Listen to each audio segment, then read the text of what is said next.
Hey everyone, tonight we drift back into the dim corridors of the Middle Ages, a time of stone castles, muddy roads, and lives ruled by customs we would hardly recognize today. It was a world where kings and bishops, lords and councils, believed that order could be preserved not only by sword and sermon, but also by laws so peculiar, and at times so absurd, that they still echo faintly through the centuries. So before you settle in, take a slow breath, let the noise of the day fade, and if you haven't already, make sure you're comfortable, perhaps a blanket, perhaps a quiet corner of the room. And if you enjoy falling asleep to quiet journeys through forgotten corners of history, don't forget to subscribe, so you'll always have another story waiting when the night feels long. Tonight's story is not about battles or great inventions, but about rules, restrictions, and edicts that touched even the smallest details of life. From laws that told you how long your shoes could be, to rules that tried to silence the joy of music, to punishments handed down to animals who never knew they had sinned. This was the strange world of medieval lawmaking. It was serious to those who lived under it, yet from the distance of centuries, it feels strangely comical, oddly distant, and curiously human. So let's dim the lights, close the door against the noise of the outside world, and step slowly into the quiet hush of history, where ridiculous laws were written with solemn pens and enforced with an iron seriousness that feels almost unreal today. The Middle Ages unfolded across many centuries, stretching roughly from the 5th to the 15th, and within that long expanse of time, law was one of the central instruments that shaped the rhythm of society. To the medieval mind, law was not a separate sphere, abstract and detached, but rather an inseparable part of everyday existence. It determined who owed loyalty to whom, what obligations were due, how disputes might be resolved, and even how one dressed or ate. In a world where written documents were rare for most, and literacy was confined largely to the clergy and a small elite, the making of law was a curious mixture of tradition, oral custom, religious doctrine, and the will of rulers. Kings and emperors in the Middle Ages claimed divine sanction for their authority, and with that came the power to issue decrees. Yet law did not flow in a simple line from monarch to subject. Lords of smaller domains often made their own rules, towns and cities issued charters, and guilds and parishes enforced regulations on members. This patchwork of overlapping jurisdictions created a landscape where the same person might be subject to royal law, local law, canon law, and customary law, all at once. For historians reading these statutes centuries later, many appear confusing, contradictory, or even absurd, but to those living at the time, they were threads in the intricate fabric of order that gave some shape to a world often marked by uncertainty and danger. The origins of medieval law lay partly in the inheritance of Rome. When the empire collapsed in the West in the 5th century, its legal traditions did not simply vanish. Roman law lingered in written codes, in the memory of clerics, and in the practices of rulers who admired its order. Over time, these fragments mingled with the tribal laws of the Germanic peoples, the customs of local communities, and above all, the regulations of the Christian Church. This fusion created a distinctive medieval legal order, one in which scripture could be cited alongside edicts, and where kings invoked both divine right and ancient custom as the foundation of their authority. The making of laws was often less about protecting individual rights, and more about reinforcing hierarchy. Medieval society was profoundly unequal, structured by status and obligation. Nobles were bound to monarchs by fealty, peasants were tied to lords through labor dues, and clergy held privileges secured by canon law. Laws reflected this stratification, prescribing different penalties for the same offense depending on whether it was committed by a serf, a freeman, or a noble. To modernize this uneven application of justice seems bewildering, but to medieval communities, it was an affirmation that every person had a place, and that place came with distinct rules. The councils and assemblies that created law were gatherings of power, not democratic parliaments in any modern sense. Kings might summon advisors, lords might meet with their vassals, and bishops might call synods, but in all cases the process of lawmaking was less about debate and more about cementing authority. Still, consensus had a role. Rulers needed the cooperation of their subjects to collect taxes, wage wars, or maintain peace, and so laws often reflected a negotiated balance between the crown, the nobility, and the church. For example, the Magna Carta of 1215, though celebrated later as a landmark of liberty, was in fact the product of such What makes negotiation, medieval laws born appear from so the strange discontent to of us today barons and the need is of partly King the John seriousness of England with to which restore trivial matters stability. were treated. To a society concerned with visible order and divine approval, details such as the cut of a tunic, the ringing of a bell, or the length of a shoelace were not beyond legislation. Kings and councils saw themselves as guardians of moral conduct, responsible not only for justice, but for the salvation of their people. If a man wore a cloak too finely woven for his station, it threatened to blur the lines of rank established by God. If a woman feasted too lavishly on forbidden days, it was seen as endangering the community's collective piety. Thus, laws were written that seem ridiculous now, but carried a grave weight in their own time. Law was also an instrument of symbolism. The punishments it prescribed were not only about deterring crime, but about demonstrating authority. Public displays of justice, whether in the marketplace or outside the church, were meant to reinforce the idea that rulers held power ordained by God. This is why punishments could be oddly theatrical. A baker selling underweight bread might be dragged through the streets with his loaves hung around his neck. An animal accused of harming humans might be formally tried in a court of law. Such spectacles were not viewed as bizarre performances, but as rituals affirming the seriousness of rules. The spread of written codes in the later Middle Ages deepened the sense of order. Universities in places like Bologna revived the systematic study of Roman law, producing trained lawyers who served kings and cities. These scholars codified rules, recorded precedents, and gave the impression that law was an unbroken chain from ancient Rome to their present day. Yet even as law took on this more formal character, local customs persisted. A villager in rural France might live under rules remembered only by elders and enforced by the manor court, while a merchant in London followed statutes recorded on parchment and enforced by guild officers. Both were part of the same broad medieval landscape, bound together by the belief that law upheld stability. And so, as we look back across the centuries, the world of medieval lawmaking appears both familiar and alien. Familiar in the sense that it shows human societies seeking order through rules, alien in that those rules were applied with a seriousness to matters we would never think of legislating today. This blend of the practical and the absurd set the stage for the many curious laws that would follow, some rooted in moral codes, others in class distinctions, and still others in the simple attempt of rulers to control a restless society. It is within this atmosphere of kings commanding, priests advising, towns regulating, and villagers obeying, that we begin to see how ridiculous laws found their place in history, laws that carried with them the weight of religion, which shaped so many corners of medieval life. The medieval world cannot be understood without recognizing the immense weight carried by the church, not merely as a spiritual guide, but as a governing institution, shaping laws in ways that reached into nearly every aspect of life. Where kings claimed authority from bloodlines and conquest, the church claimed its authority from God himself, and in the minds of most medieval people, that claim carried an even deeper resonance. To disobey the law of the church was not only to break a rule, but to risk one's soul, and so its influence bled into statutes, decrees, and judgments across Europe. It is within this convergence of theology and governance that we find some of the most peculiar laws of the Middle Ages, rules that mingled morality, ritual, and divine fear in a way that now seems both strange and striking. Canon law, the formal body of church rules, became the backbone of this religious influence. Emerging from early councils of bishops and codified over centuries, it provided structure to the spiritual life of Christendom, but its scope expanded far beyond prayer and sacrament.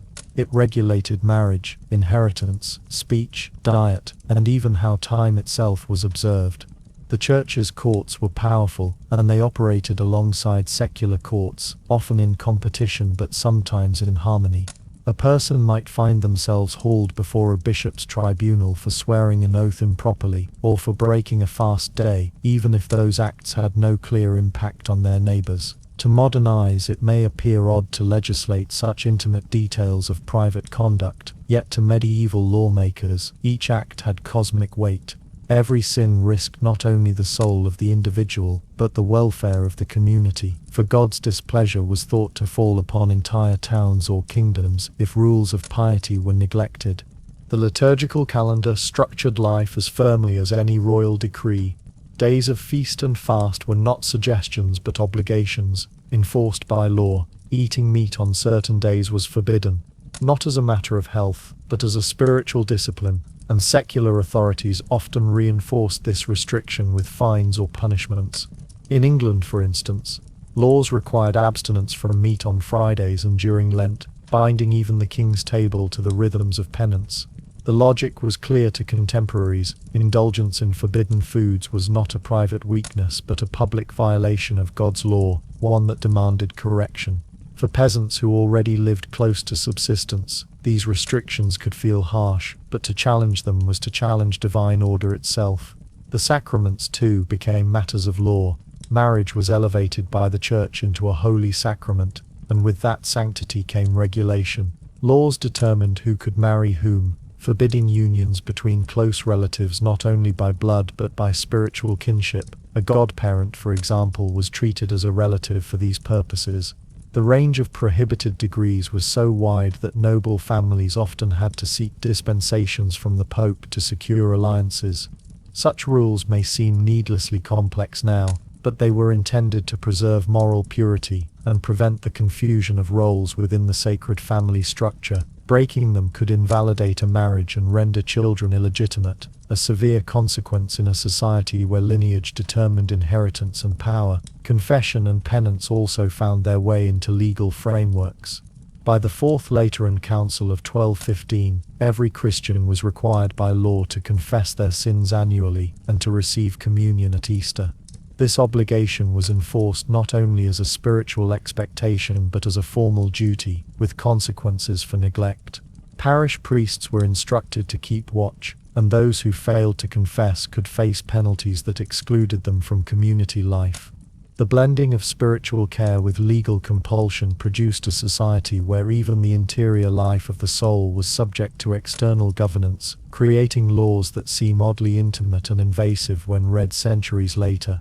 Blasphemy, heresy and superstition became targets of some of the sternest laws. Words themselves could be criminal, for they were thought to offend God directly. Swearing falsely by the name of Christ or invoking saints in vain was punishable, and more severe still were accusations of heresy, where deviation from orthodox belief was seen as treason against God's kingdom on earth. Secular rulers often enforced these laws vigorously, for they believed that tolerating heresy might invite divine wrath upon their realms. The burning of heretics, harsh as it was carried out with solemn conviction, not as cruelty for its own sake but as an act meant to cleanse society of spiritual disease. Yet within this grim seriousness there were also laws that now appear almost petty, such as prohibitions against fortune-telling, charms, or even playful references to sacred things. To a medieval court, such acts blurred the line between piety and impiety, a line that law was obliged to defend. The influence of the Church also extended to economic and social regulations. Usury, the lending of money at interest, was condemned as sinful, and was outlawed in many regions, though workarounds often developed. Markets and fairs were subject to church oversight, with feast days dictating when trade was allowed or forbidden. Even the sounds of bells, which marked hours of prayer, were sometimes regulated by law, reminding all who heard them that time belonged not to man but to God. These interwoven rules formed a lattice of sacred order that guided everything from daily meals to international trade. Yet the most curious aspect of these religious laws lies not in their severity, but in their variety. In one village, a bishop might order fines for missing Sunday Mass, while in another, punishments fell upon those who bathed in public on holy days. Some laws even attempted to legislate against laughter or dancing at church festivals, fearing that joy might slip too easily into sin. The blending of solemn worship with everyday human behavior produced a constant tension, and the laws that emerged were often attempts to manage this fragile balance. Seen from the distance of centuries, The weight of religion in legislation reveals a society deeply anxious about divine order, fearful that any deviation might unleash chaos. The absurdity of certain rules, whether banning meat on Fridays, forbidding cousins from marrying, or prosecuting someone for a careless oath, was invisible to those who lived under them. To them, these laws were safeguards against disorder, both earthly and eternal. The seriousness with which they were enforced created a climate where law was not only about property and crime, but about shaping souls. And so, as we move further into the strange realm of medieval legislation, it becomes clear that many of the most ridiculous laws were rooted not in arbitrary whim, but in religious conviction. They sought to preserve purity, to protect hierarchy, and to maintain a fragile sense of cosmic balance. From these roots emerged other forms of regulation, touching the visible signs of wealth and status, and dictating even the garments one might wear. From the weight of religion upon law, it is only a small step to the visible body, for in the medieval mind, outward appearances reflected inner order, and clothing was never simply a matter of fabric stitched together for warmth. To dress was to signal one's place in the hierarchy, to proclaim status, wealth, and humility, or to threaten all three if garments strayed beyond their expected limits. And so, from the 13th century onward, rulers across Europe turned their attention to regulating dress, producing laws that seem from a modern perspective almost theatrical in their obsession with color, fabric, and length. These were the sumptuary laws, rules designed to police appearances, to remind rich and poor alike that their place in society was visible, wearable, and not to be blurred. The logic behind these laws was rooted in a combination of morality, economy, and class anxiety. On one level, rulers and clerics claimed to be guarding against luxury and excess, which were seen as temptations leading to sin. Silk, fur, and jewels, if worn too freely, were thought to corrupt souls and provoke envy among neighbors. On another level, sumptuary laws protected the distinctions of rank. A merchant newly enriched by trade might seek to dress like a noble, blurring the visual boundary between classes, and this, to medieval lawmakers, was intolerable. The system depended on visibility.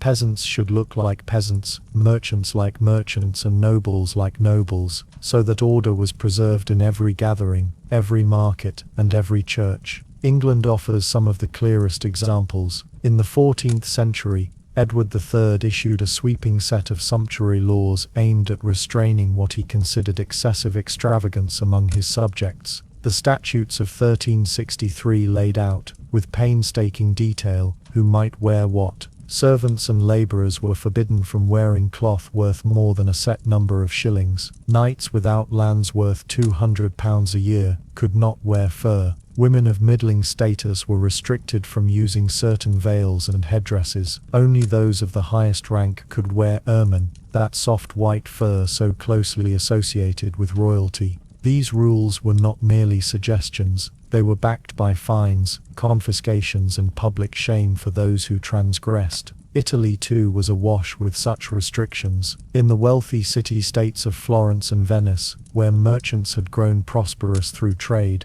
the ruling elites fretted that their wives and daughters were appearing in public adorned with jewels and fabrics that rivaled those of the nobility. Sumptuary laws responded with minute prohibitions, limits on the number of pearls that could be sewn into a gown, restrictions on the width of sleeves, and even commands on how many rings a woman might wear at once. The fear was not only of blurred hierarchy, but of economic waste, for extravagant displays were thought to drain wealth from the household and weaken the city's stability. France, with its deeply entrenched aristocracy, pushed these laws further still. The Valois kings issued decrees that attempted to preserve noble exclusivity in clothing, forbidding the middle classes from wearing gold embroidery, long trains on gowns, or velvet linings. Some of these laws were so detailed that they catalogued fabrics by name, laying down penalties for anyone who dared to step outside their prescribed category. What strikes the modern reader as almost absurd is the energy devoted to these lists, as if the fate of the realm depended on whether a draper's daughter wore silk, damask, or plain wool.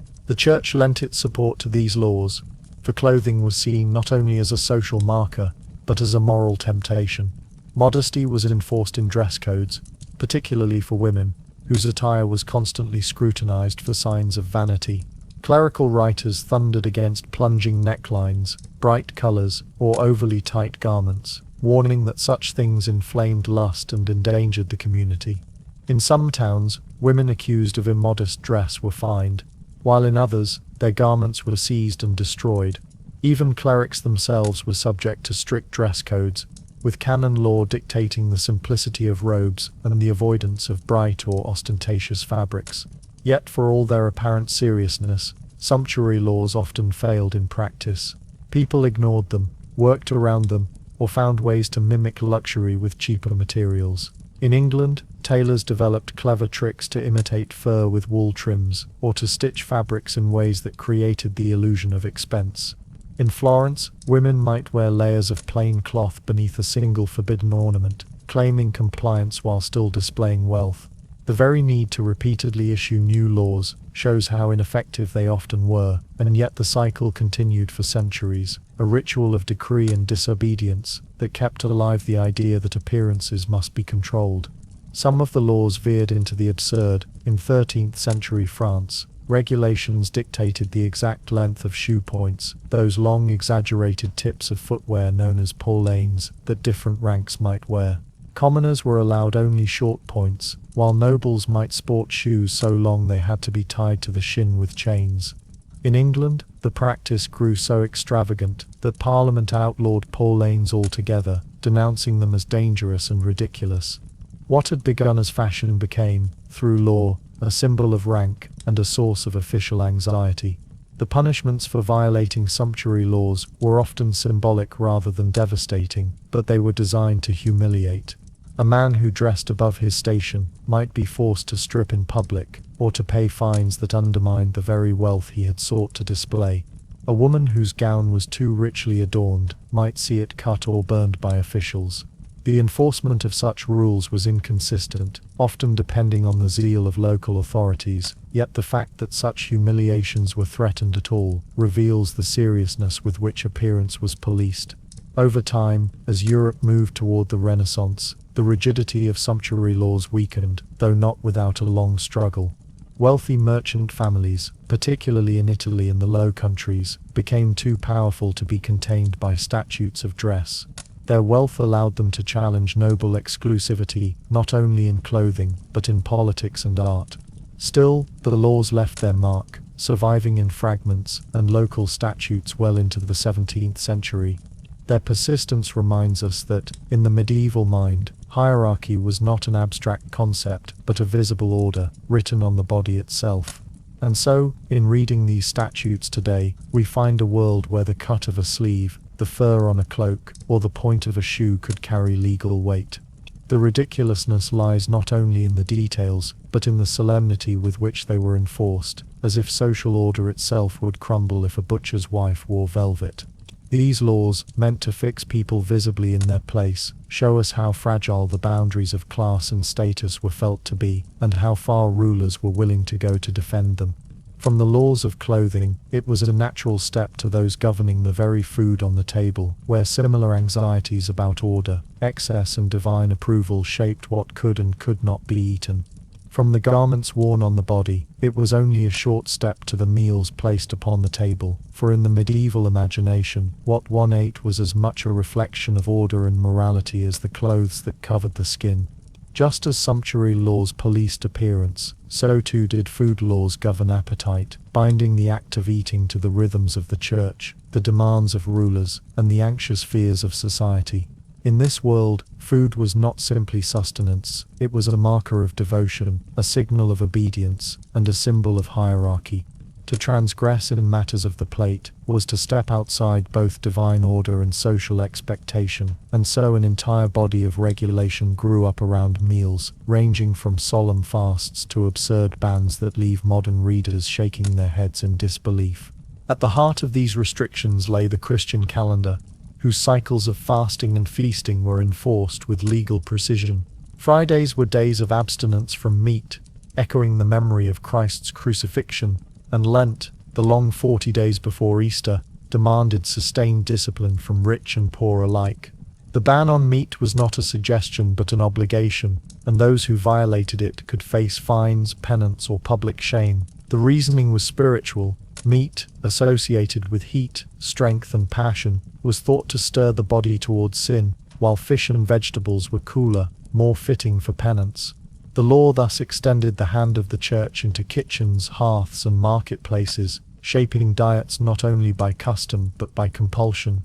In England, Edward III reinforced such bans, declaring that no flesh meat should be eaten on certain holy days. Similar laws appeared across Europe, with variations that reveal how carefully eating was watched. In France, strict decrees required that butchers' shops remain closed on fast days, and in Venice, the sale of meat during Lent was punished with confiscation of goods. To a medieval community, the failure to abstain was not merely an individual sin but a communal threat, one that might bring divine wrath in the form of famine or plague. Thus, neighbors were encouraged to watch one another, and entire towns carried the weight of ensuring obedience at the dinner table. Fish, by contrast, flourished under such laws, creating strange economic effects. Because it was permitted during fasts, demand for fish skyrocketed, leading to the expansion of fisheries and the preservation of rivers and coastal trade routes. Salted cod from the North Atlantic, herring from the North Sea, and eels from English rivers became staples precisely because the law forced reliance on them. Even in inland areas, vast networks developed to bring fish to markets so that the faithful might comply with restrictions. The irony is clear. Laws intended to restrain appetite instead transformed economies, creating industries that spanned nations. But not all food laws were so pious in origin. Some were driven by social hierarchy and the desire to prevent overindulgence. Lavish banquets, particularly those held by rising merchants or lesser nobility, became the target of regulation. In medieval London, ordinances limited the number of courses that might be served at feasts, fearing that excessive display not only wasted food but blurred class boundaries. In Italy, councils decreed that weddings should not include more than a set number of guests or dishes, lest the celebration swell into a display of vanity. Even in rural towns, local statutes sometimes limited the slaughter of animals for festivals, not out of concern for scarcity, but to restrain the temptations of gluttony. There were also rules that today strike the modern reader as strangely specific, almost comical in their detail.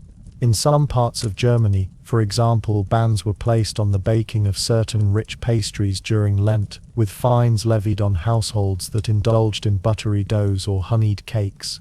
In Florence, the authorities issued repeated orders against roasting peacocks at feasts, a practice that had become fashionable among wealthy families.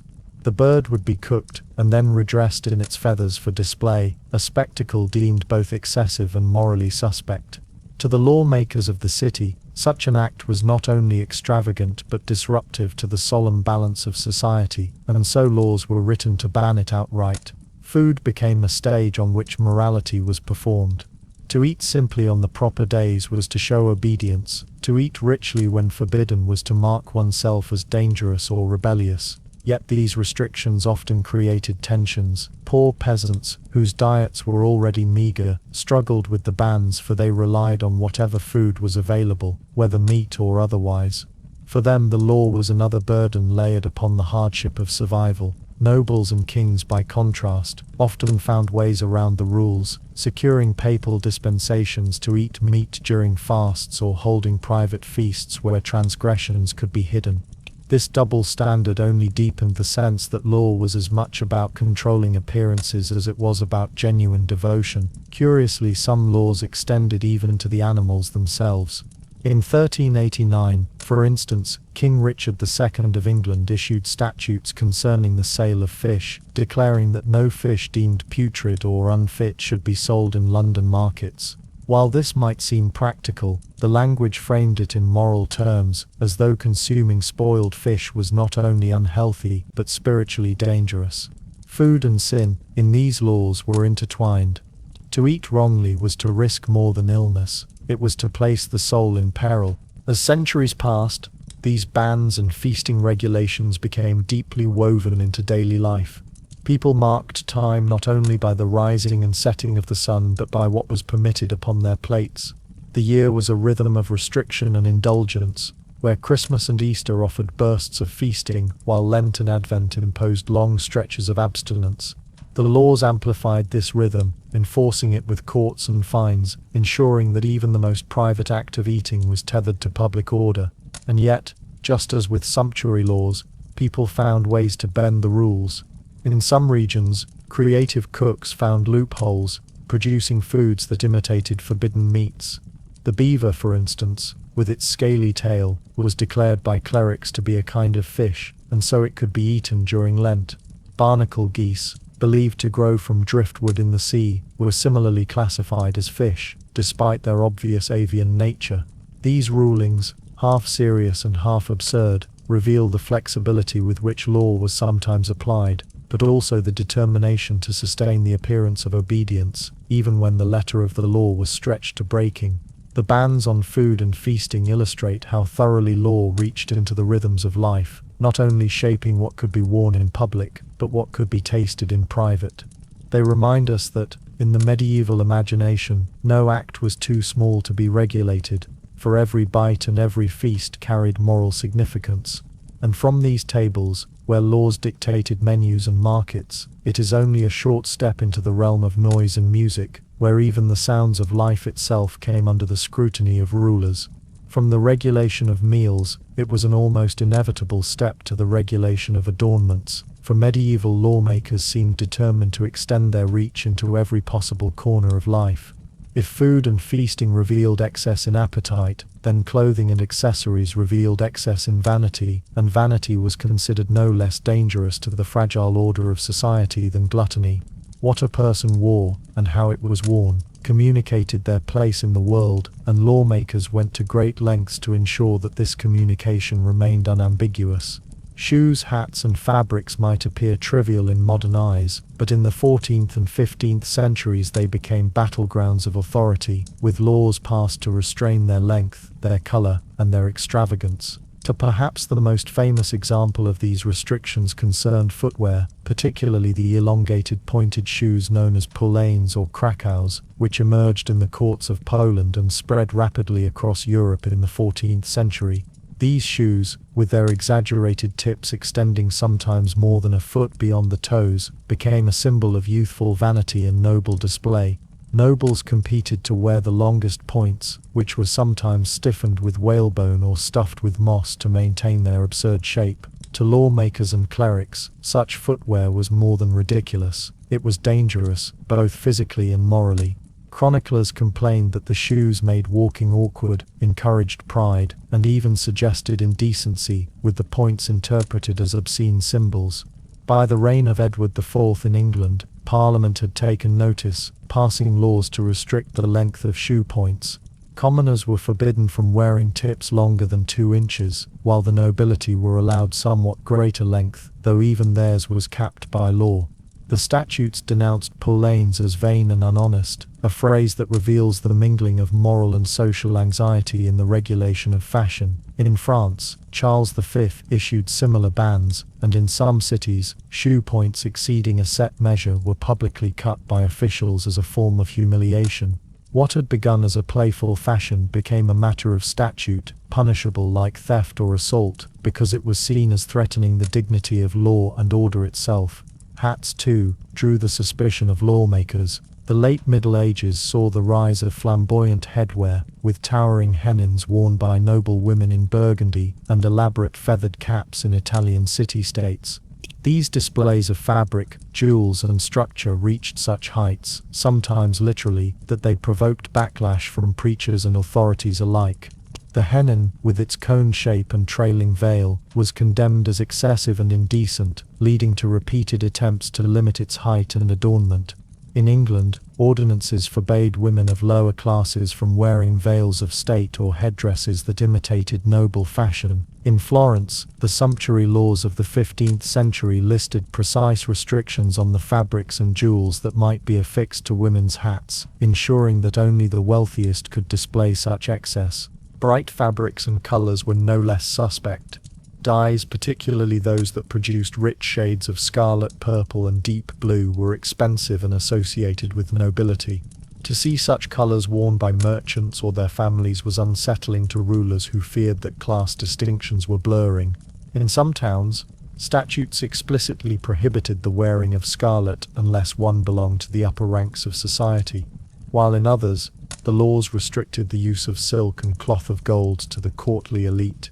The idea was always the same: visible difference must be preserved, and the law would act as the guardian of the boundary between classes. Clerics railed against these excesses with sermons that painted fashion as a gateway to sin. Shoes with long points were described as devilish. Hats with tall peaks were likened to horns mocking God's creation. Bright fabrics were said to tempt lust and envy. To the medieval preacher, each item of dress carried symbolic weight, and to transgress in clothing was to risk the soul. These sermons were not idle words, for they often influenced local councils to pass ordinances that echoed clerical warnings, turning moral anxiety into legal code. Yet, as with food laws, enforcement proved challenging. People found ways to skirt the restrictions, trimming their shoes just enough to pass inspection or dyeing fabrics in shades that imitated forbidden colors without matching them exactly. Merchants traveling abroad might import hats and garments that slipped through the cracks of local statutes. Women, especially in wealthy towns, often found ways to modify their headdresses in private, emerging in public only when sure they would not be punished. The cycle of prohibition and disobedience repeated itself, showing once more that the laws were less effective in practice than they were in theory. Some of the laws appear especially absurd when viewed centuries later. In Bologna, regulations specified not only the types of fabrics forbidden but also the width of women's sleeves, a detail that could lead to fines if the cloth extended too far. In certain German towns, tailors were prohibited from producing garments with slashed sleeves for those below noble rank, lest the fashion spread too widely. In Florence, laws limited the number of buttons or decorative knots on a single garment. Each detail was treated with solemn importance, as if the balance of society depended on whether a merchant's wife wore sleeves of 20 inches or 25. The punishments varied but often sought humiliation rather than harshness. Offenders might have their garments seized or altered by officials, sometimes in public view. A man caught with shoe points too long could be forced to cut them off in the marketplace, reducing his proud display to a source of mockery. Women might be fined for elaborate headdresses,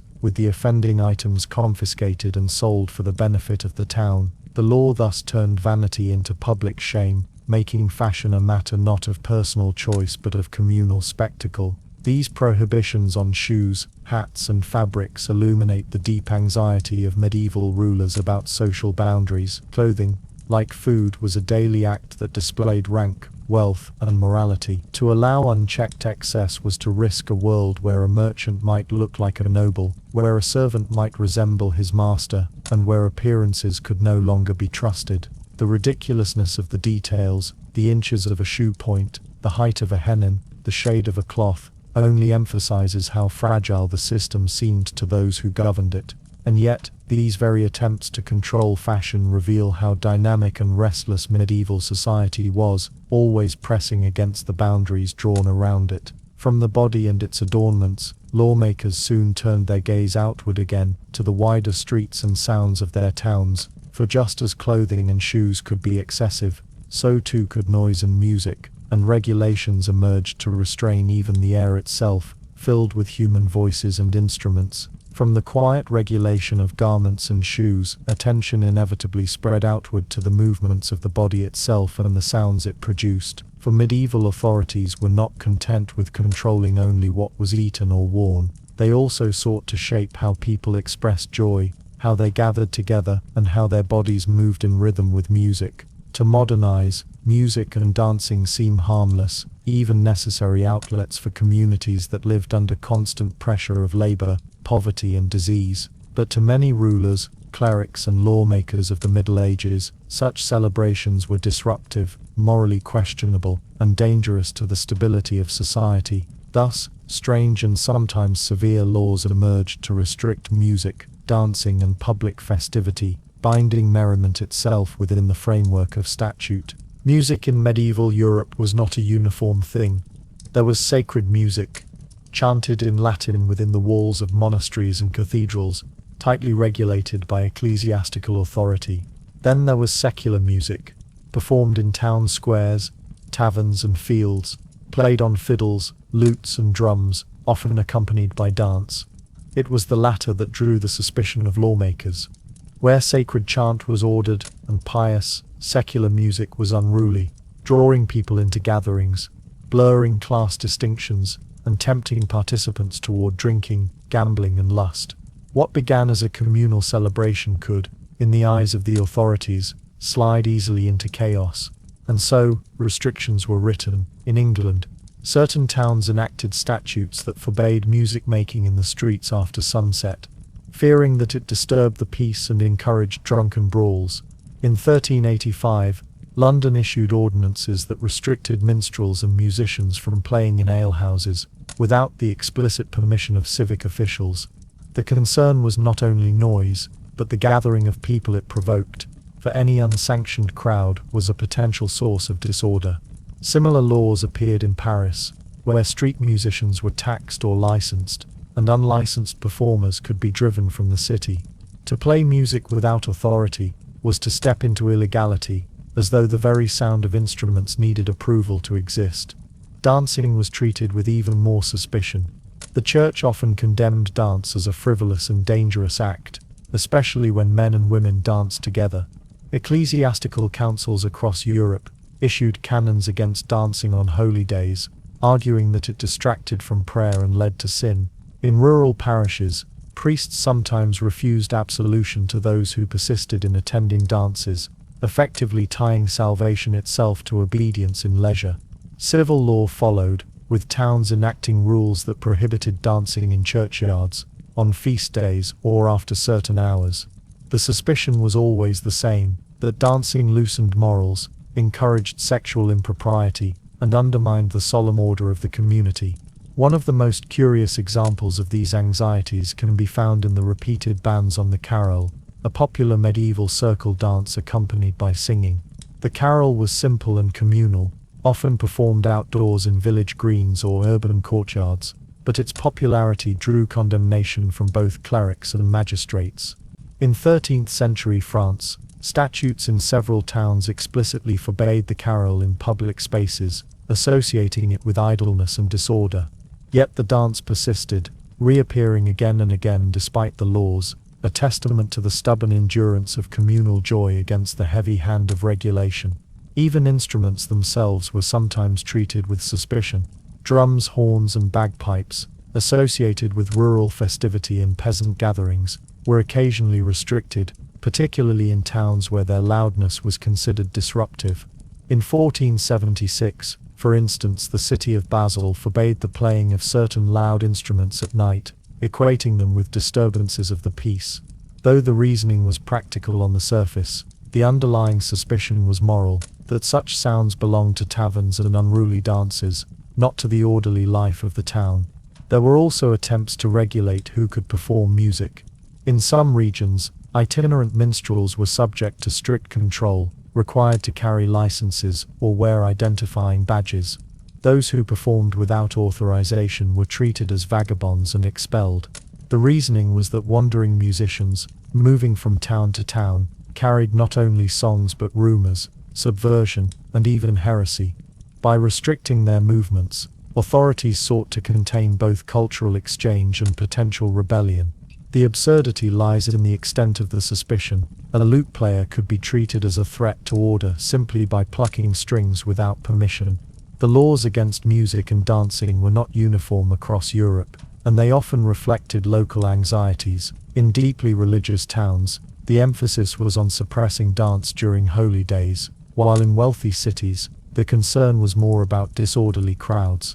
In rural areas, where festivals tied to the agricultural calendar were central to life, prohibitions targeted specific events, such as harvest dances or May Day celebrations, accusing them of pagan remnants or excessive drinking.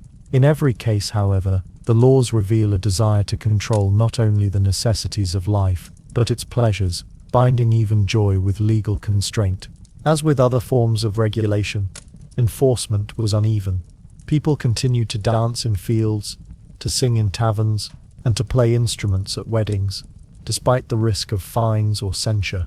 Records of punishments survive: fines for tavern musicians, confiscation of instruments, public penance for those caught dancing on holy days, but they are scattered, suggesting that authorities could not fully suppress these practices.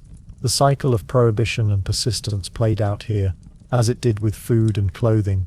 The law proclaimed control, but the people carried on with the rhythms of life. What is striking is how often joy itself was written into the language of sin and disorder. To lawmakers, a feast too large, a shoe too long, or a dance too lively, were all signs of excess that needed correction. The very energy that sustained communities, the gathering for the music, the moving of bodies in rhythm, the laughter of celebration, was reinterpreted as a danger to stability. The result was a body of law that seems centuries later, both deeply anxious and strangely absurd, as though human happiness itself required regulation. From these prohibitions on music and dance, the gaze of the law would turn once again toward bodily customs, this time to the spaces where nature intruded most directly, where animals roamed, where hunting was practiced, and where laws against natural instincts became yet another form of control. From the restraint of music and the suspicion of dancing, the legal imagination of the Middle Ages extended into territories that seemed to modern readers almost inconceivable. For if human beings could be fined for their shoes, or punished for their songs, why could not the same framework of justice be applied to the wider world, to the creatures that inhabited fields, barns and homes? The medieval mind, shaped as it was by a profound belief in order, hierarchy, and divine justice, sometimes found it entirely reasonable to summon animals before the bench of law. Thus emerged one of the most peculiar aspects of medieval jurisprudence: the formal trials of animals, complete with charges, defense and sentences carried out with solemn seriousness. These trials were not symbolic or theatrical in intention. To the communities that staged them, they were real exercises of justice, applying the structures of human law to pigs, rats, horses, and even insects. Records from France, Switzerland and Italy, in particular, contain detailed accounts of such proceedings. They describe cases in which pigs were executed for killing children, rats were summoned to answer charges of stealing grain, and locusts were excommunicated for devastating crops. Each trial followed the procedures of the day, complete with advocates, witnesses, and sentences pronounced in the name of law. To the medieval imagination, the world was a moral order, and if animals disrupted it, they too must be brought into its discipline. The pig was perhaps the most frequent defendant in such trials. In rural villages, pigs roamed freely, often feeding in streets and fields, and incidents of them injuring or killing infants were tragically not uncommon. When such an event occurred, the response was not merely to slaughter the animal,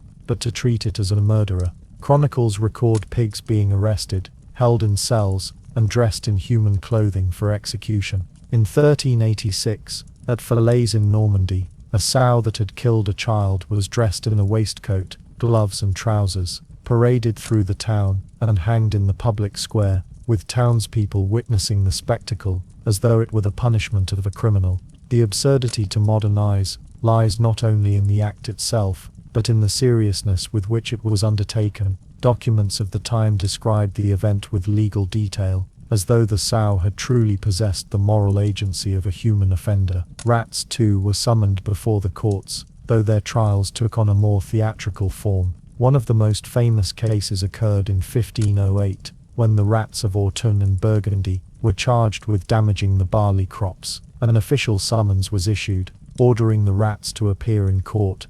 When, predictably, they did not attend, their appointed advocate argued that the journey to court was perilous, filled with cats lying in wait along the roads. The defense was clever, turning the trial into a performance of legal reasoning, but the fact remains that the proceedings were treated with genuine gravity. The court deliberated, issued further summonses, and ultimately declared the rats excommunicated when they failed to appear. What began as a grievance against pests was transformed into a juridical drama, conducted as though rodents could be expected to respect the dignity of the bench. Other creatures were subjected to similar proceedings.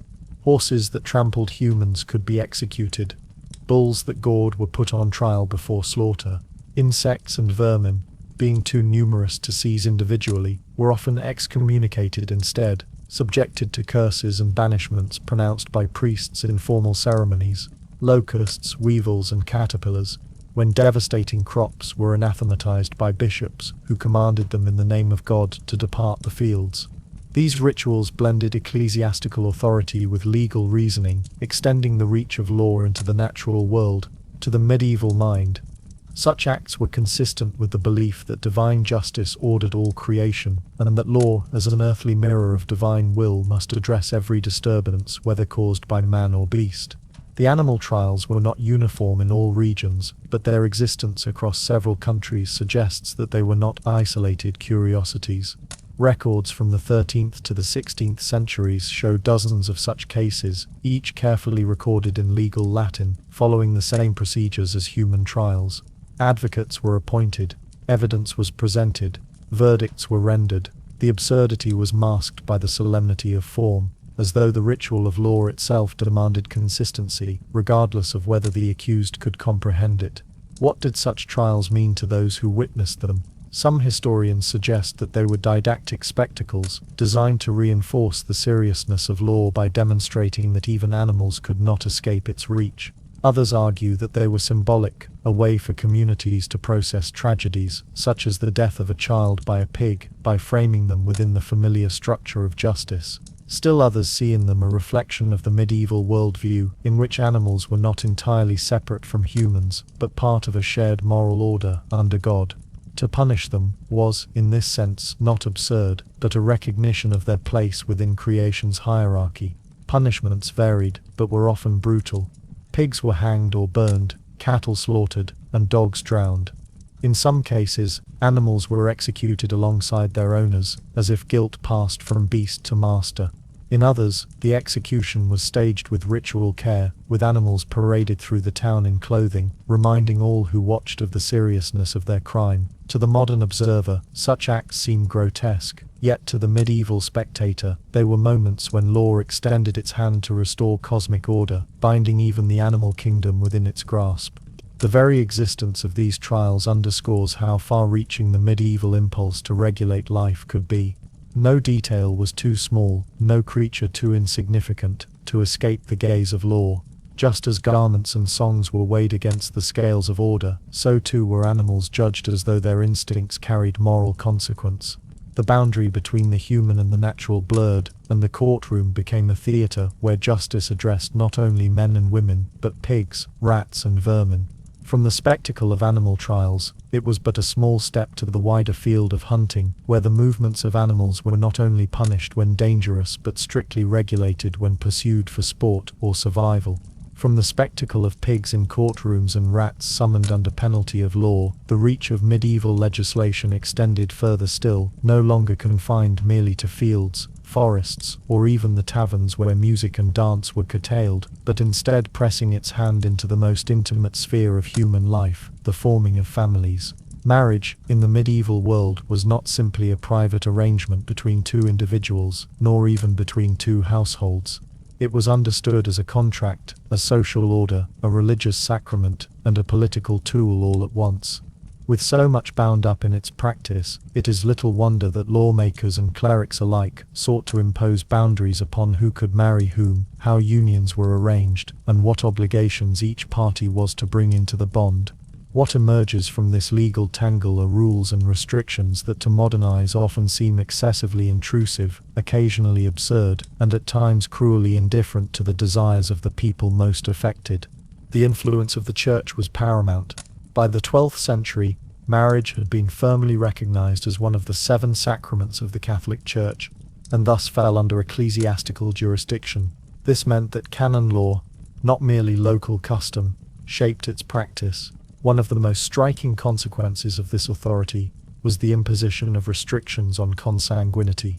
By the standards of medieval canon law, marriage between blood relatives as distant as the 7th degree was prohibited, a measure that, in practice, encompassed almost anyone within a broad kinship network. Because medieval people often lived in small, tightly interwoven communities, where families intermarried across generations, this rule created enormous difficulties, requiring dispensations from bishops for unions that otherwise seemed harmless.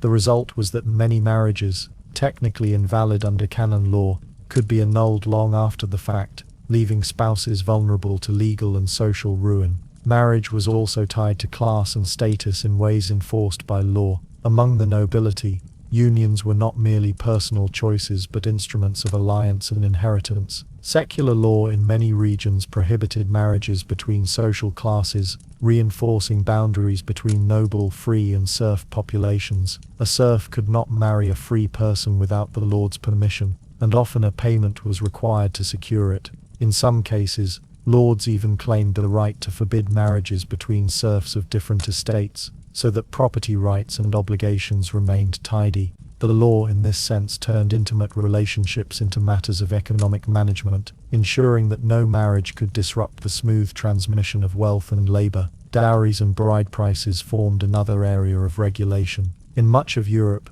the dowry was essential. Wealth transferred from the bride's family to the groom, meant to secure the bride's future and ease the burden of her maintenance. Laws often dictated the minimum or maximum size of dowries, particularly in cities where displays of wealth in marriage contracts threatened to unbalance social norms. In 14th century Florence, ordinances limited dowries to prevent excessive extravagance, a curious echo of the sumptuary laws on clothing. Elsewhere, particularly in rural communities, the opposite concern held sway. Lords and councils intervened to ensure that brides brought sufficient wealth to the marriage, lest households collapse into poverty and become a burden on the community. In all cases, what should have been an arrangement between families was transformed into a matter of legal oversight. Perhaps most intrusive were the laws designed to control courtship itself. The Church's concern with chastity and propriety meant that the very process of seeking a partner was subject to scrutiny.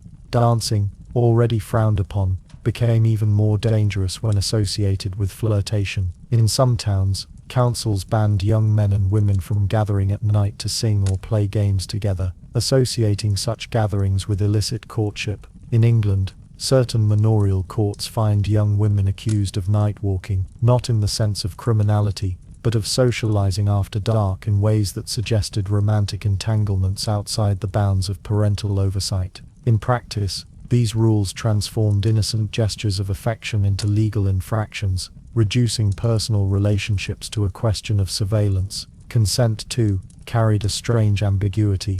Canon law recognized that a valid marriage required the consent of both parties, and in theory, a couple who exchanged vows of present intent, even without witnesses, were considered married in the eyes of the Church. But civil authorities and families often resisted this freedom, insisting that marriages be public, witnessed and supported by property arrangements. The result was a tension between private vows and public recognition, a tension exploited in countless disputes where clandestine marriages were either upheld or annulled, depending on the interests of the powerful. Young couples who dared to bind themselves in secret could find their union celebrated by one authority and denied by another, leaving them adrift in a web of conflicting laws. There were also restrictions based on religion. In many Christian kingdoms, marriages between Christians and Jews were prohibited by both canon and civil law, framed as dangerous mixtures that threatened the purity of faith. Similarly, in Muslim-controlled regions of Iberia, laws restricted interfaith unions, though with different emphases depending on the balance of power at the time. Such rules reveal how marriage became a frontier of identity, where rulers sought to preserve the boundaries between communities by regulating the bonds of affection. To love across those lines was to challenge not only family expectations, but the very fabric of legal and religious order. Even within the Church itself, marriage laws grew curiously elaborate. Priests were forbidden from marrying altogether, their celibacy enforced with increasing strictness from the 12th century onward, but lay people faced restrictions too on when they could marry. Certain seasons of the liturgical calendar, such as Lent and Advent, were considered inappropriate for weddings, and couples who married in defiance of these prohibitions risked fines or censure. The rhythms of faith thus pressed themselves upon the timing of personal unions, ensuring that even love bowed before the calendar of the church. Enforcement, as always, varied.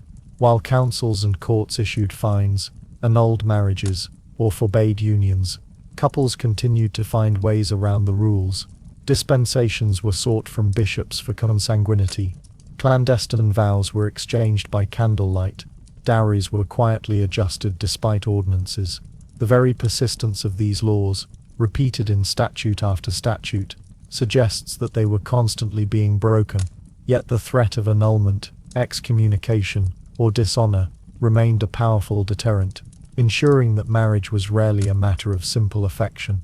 In all these rules, the prohibitions on close kinship, the restrictions on serfs, the control of dowries, the suspicion of night gatherings, one sees the same impulse that governed the trials of animals and the regulation of music, the desire to impose order on the unpredictable, to contain human impulse within a rigid structure of law. Marriage and courtship, perhaps the most natural expressions of social and emotional life, were transformed into matters of legal scrutiny, leaving little room for spontaneity or choice. From the binding of personal affection in statutes, the gaze of law turned outward once more, seeking to control not only the lives of men and women, but the very flow of their daily activities, their movements from one place to another, and the permission required simply to travel beyond their village boundaries. From the oversight of love and family, where law intruded into the very bonds of kinship and affection, the reach of medieval justice extended equally into the realm of punishment, shaping not only what was forbidden,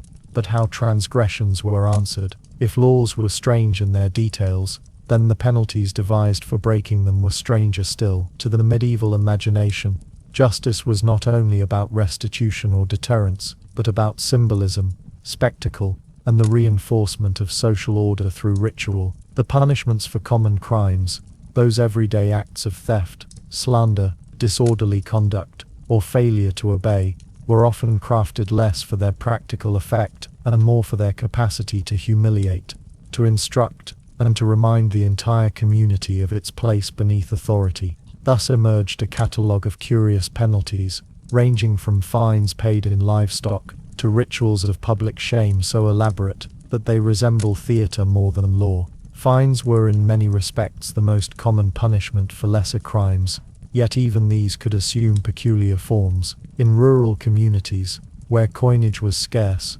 payments were often made not in money but in goods or animals. A thief who stole grain might be required to return twice as much to the victim, or to deliver a piglet to the lord's manor, as compensation. In some German towns, records show fines being paid in chickens, geese, or even eels, each entered into the manorial rolls with the same solemnity as a monetary debt. The absurdity lay not in the act itself, for barter was practical, but in the rigidity of the system, where the misdeed of a poor man could result in the loss of his only cow, leaving his household destitute in the name of justice. Beyond fines, punishment often took on forms of ritual humiliation, designed to expose the offender to the scorn of neighbors. Or one of the most infamous instruments of this purpose was the pillory, a wooden frame in which the criminal's head and hands were locked, leaving them helpless in a public square. The punishment was not so much the confinement as the ridicule and abuse heaped upon the offender by the community, who might throw rotten vegetables, mud, or even sharp objects. The stocks served a similar purpose, seating the condemned on display. For crimes considered minor yet disruptive, such as drunkenness, cheating in trade or gossip, these punishments turned the town itself into an extension of the courtroom, binding justice to the spectacle of shame. More elaborate still were punishments tailored to fit the crime symbolically. A baker who sold bread of false weight might be paraded through the streets with a loaf hanging around his neck. A dishonest miller could be forced to ride backward on a donkey, holding the very tools of his trade in mockery. In some English towns, women accused of scolding or gossip were subjected to the cucking stool or ducking stool, a chair in which they were tied and repeatedly dunked into water. The act meant to wash away their disorderly tongue. The punishment was less about harm than about message, turning the offender's fault into a visible drama. For moral crimes, particularly those involving sexuality, punishments were often even more public and theatrical. Adulterers might be paraded naked through the streets, or forced to wear humiliating garments that marked their shame. In certain cases, they were made to crawl to the church on their knees as penance, watched by the entire community. Prostitutes in some towns were required to wear distinctive clothing, bright stripes, bells, or special hoods that marked them out in perpetuity, blending punishment with ongoing surveillance. The law in these instances did not simply correct an act but branded a person's body with the memory of their fault. Even animals, as previously noted, were drawn into these symbolic punishments. When a pig was executed for killing a child, it was often dressed in human clothes before hanging, the ritual dramatizing the likeness between human and beast in crime and penalty. The community gathered not simply to see justice done, but to see it enacted as theatre, reinforcing the moral order through spectacle. In this sense, punishment was less about the criminal, and more about the audience, who absorbed its message through laughter, fear, or disdain. Execution, when applied, also carried symbolic dimensions. Hanging was the standard penalty for theft and many other crimes, but variations abounded. In some regions, thieves were hanged from the very trees they had stolen from, the punishment tied directly to the crime. Blasphemers might have their tongues pierced or cut, a grotesque but literal embodiment of their offense. Fraudulent merchants could be drowned in rivers, their punishment linked to the notion of cleansing. Each act reinforced the medieval belief that punishment should mirror sin, binding crime and consequence together in visible, often brutal symmetry. Yet not all punishments were physical or economic.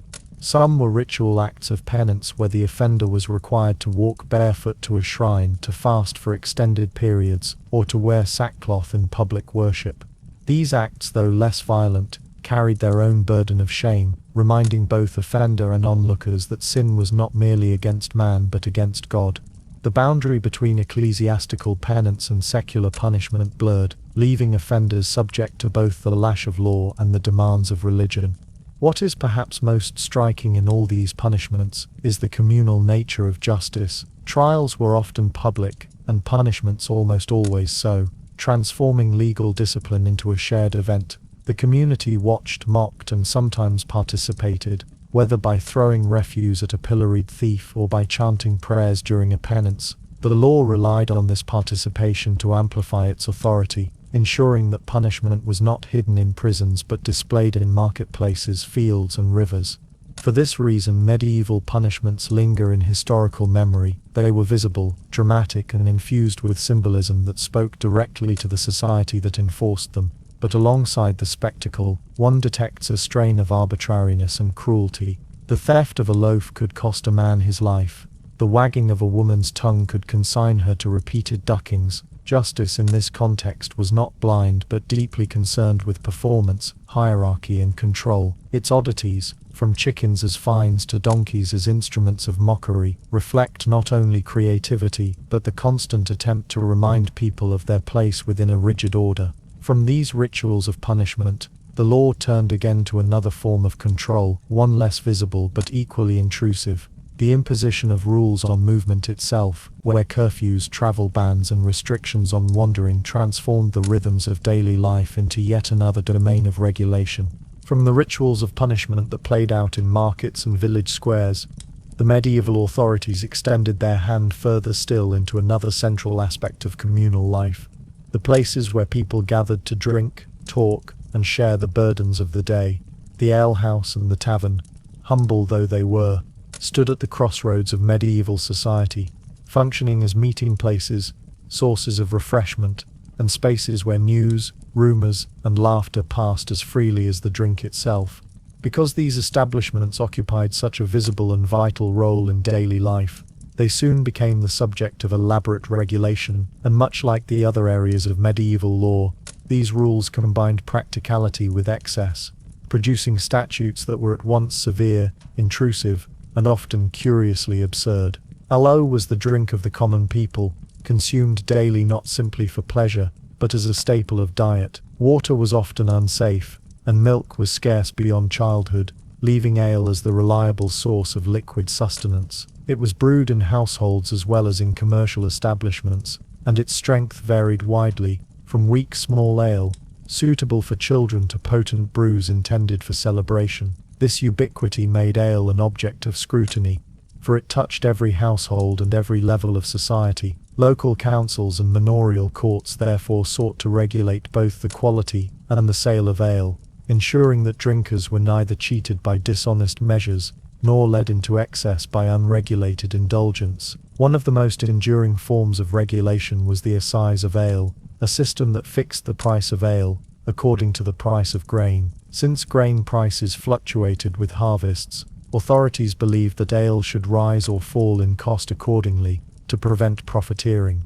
In England, for example, this system was enforced with great seriousness from the 13th century onward, with officials appointed as ale tasters, whose duty was to sample brews, test their strength, and ensure that they were sold at the proper rate. These ale tasters held a peculiar authority, walking from house to house, tasting the drink on offer, and levying fines for violations. The very idea of a legal officer appointed to drink for justice seems, to modern eyes, a curious parody of bureaucracy, yet in the medieval imagination, it was a vital check against dishonesty and disorder. Measures and vessels were equally scrutinized. Sellers were required to pour ale into cups or tankards of standard size, and strict penalties awaited those who cheated customers by serving short measures. In some towns, dishonest innkeepers were forced to sit in the stocks with the false measure tied around their necks, a punishment both symbolic and humiliating.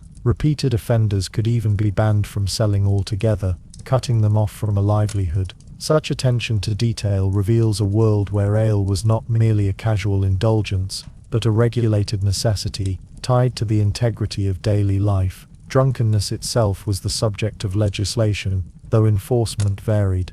Councils worried that excessive drinking led to disorder, brawls and idleness. In some regions, taverns were required to close at certain hours, often linked to the ringing of the church bell, ensuring that men returned home before curfew. In London, ordinances forbade alehouses from harbouring guests after nightfall, and penalties awaited innkeepers who allowed rowdiness within their walls. The law sought not only to regulate the drink, but to shape the behaviour of those who consumed it, turning taverns into spaces constantly watched for signs of excess. Moral concerns compounded these practical rules. The church, uneasy with the merriment of taverns, associated them with sin, gambling, and fornication. Sermons railed against alehouses as dens of idleness, where men squandered wages and neglected their families. Some ecclesiastical laws even barred clergy from frequenting taverns, lest they be seen in places of disrepute. Yet, despite these warnings,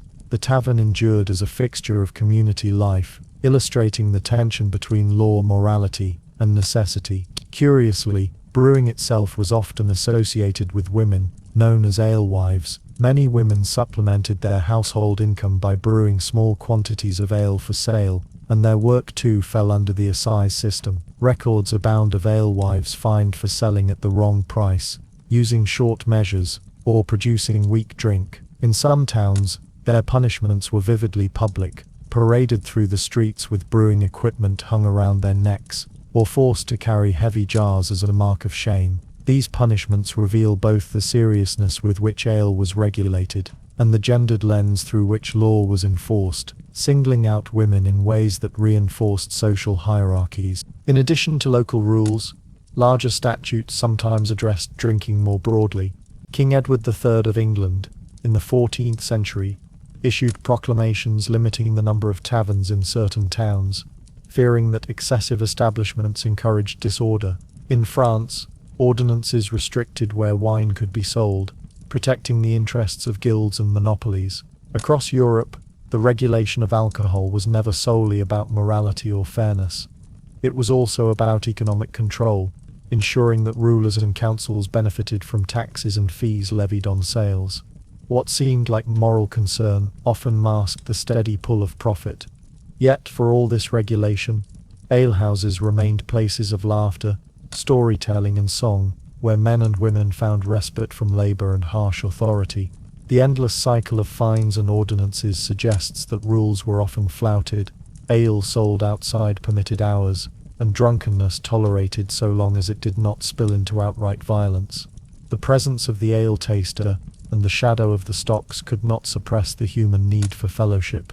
In this way, the very absurdity of the laws, appointing officials to drink on behalf of justice, punishing women for weak brew, measuring mugs with obsessive care, reveals the enduring persistence of a culture that loved its drink and found ways to keep it flowing. The alehouse, then, stands as another mirror of medieval lawmaking, at once practical and farcical, intrusive yet ineffective, forever attempting to impose order on human appetite.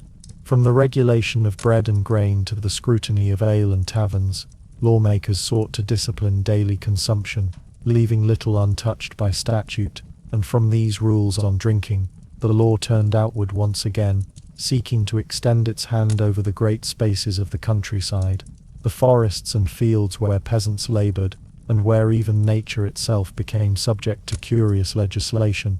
If ale was carefully regulated as both a necessity and a danger, then bread, the very foundation of medieval diet, was subject to even stricter oversight. No other food held such symbolic and practical importance. Bread was more than sustenance. It was a marker of survival, a sacred element tied to religion, and a measure of fairness in trade. Its regulation became one of the clearest examples of how medieval law reached into the daily lives of ordinary people, binding their hunger to statute and their tables to the will of authority. At the centre of this regulation stood the Assize of Bread and Ale, first issued in England in the late 12th century, and enduring with variations for centuries thereafter. This statute sought to control not only the quality and price of ale, as already discussed, but also the baking of bread. The principle was simple but far-reaching. The price and size of bread were tied directly to the cost of grain, particularly wheat. In times of good harvest, when grain was cheap, loaves were expected to be large and plentiful. In times of scarcity, they were smaller, their weight reduced according to official tables. By fixing the price and adjusting the weight, the law sought to prevent profiteering and ensure that even the poorest had access to the staff of life. The tables themselves, carefully calculated, left little room for variation. They specified, sometimes to the ounce, how much a loaf should weigh when sold at a penny, depending on the current price of wheat in the local market. Bakers were thus bound to a rigid system, their ovens and hands subject to the dictates of statute. The law turned bread into a visible reflection of economic health, so that each loaf sold in the marketplace bore silent testimony to the state of harvests and the reach of government. But with regulation came punishment, and here the medieval imagination displayed its familiar blend of practicality and spectacle. Bakers who failed to meet the required standards, selling bread underweight, adulterating flour with cheaper grains, or attempting to charge beyond the fixed price faced severe penalties. Fines were common, but for repeated offences the punishments grew more humiliating. One notorious example was the tumbrel, or bakery cart, in which dishonest bakers were paraded through the streets, their faulty loaves displayed as evidence of deceit. Others were tied to a pillory with their bread hung around their necks, a visible and symbolic reminder of their failure. In some towns, bakers found guilty of short weight were even dragged on sledges through the streets before jeering crowds, the spectacle turning their economic offense into public shame. The obsession with weight and measure reflected deeper anxieties about fairness and survival. To cheat on bread was not a minor fault, but an assault on the very possibility of sustenance for the poor. Bread was consumed daily by everyone, from lord to peasant, but for the majority it represented the bulk of their diet. A loaf that was an ounce too light could mean real hunger for a family, hence the severity of the response, for to tamper with bread was to tamper with life itself. The laws did not only target fraud in weight, but also in content.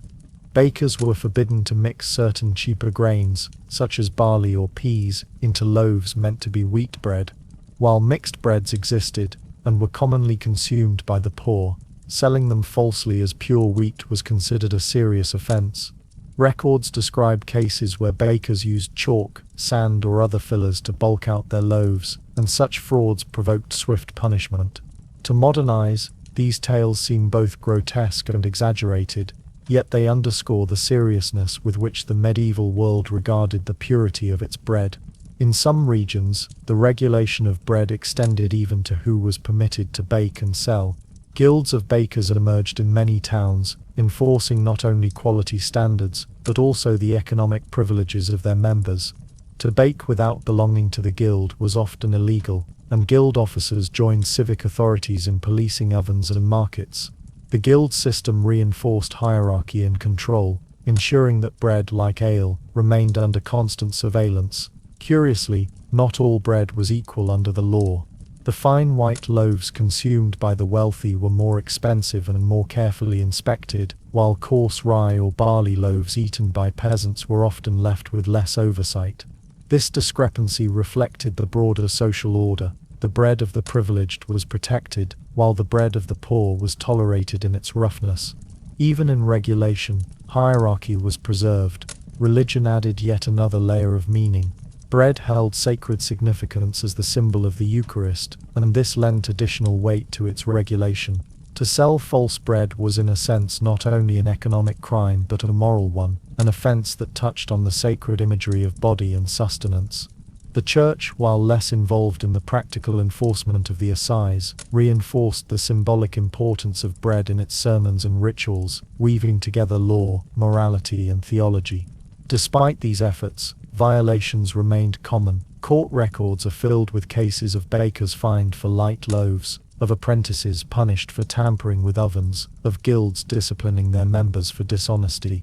The persistence of such cases suggests that regulation, however strict, could never fully suppress the temptations of profit or the difficulties of baking in a world where grain quality and oven heat varied unpredictably.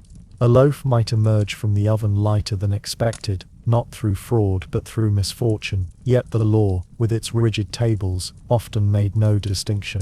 The world of bread regulation thus reveals much about medieval law as a whole. It was thorough, intrusive, and symbolic, concerned as much with appearances and spectacle as with fairness.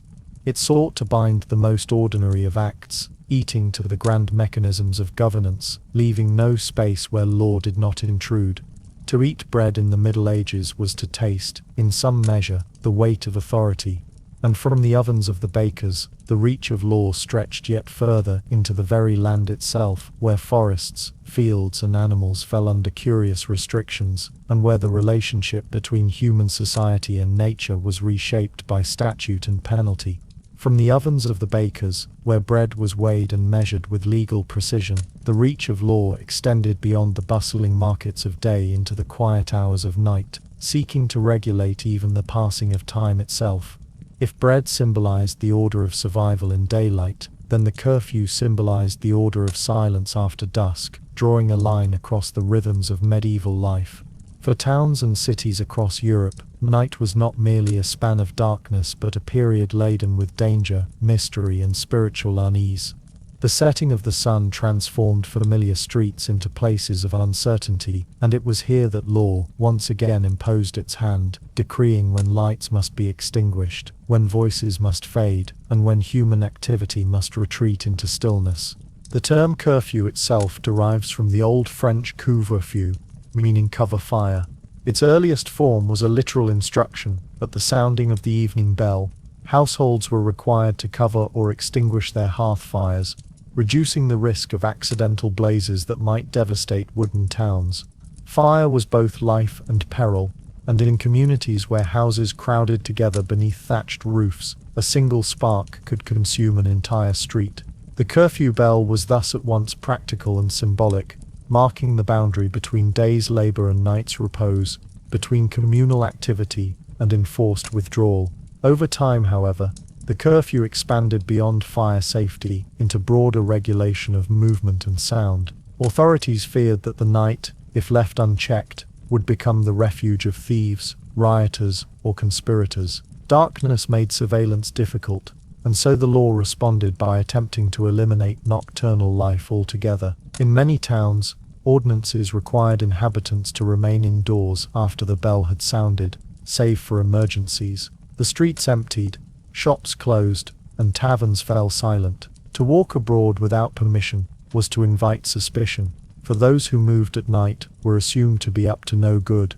The silence imposed by curfew reshaped the very texture of urban life. Markets were confined to daylight hours, and festivities were curtailed at sunset.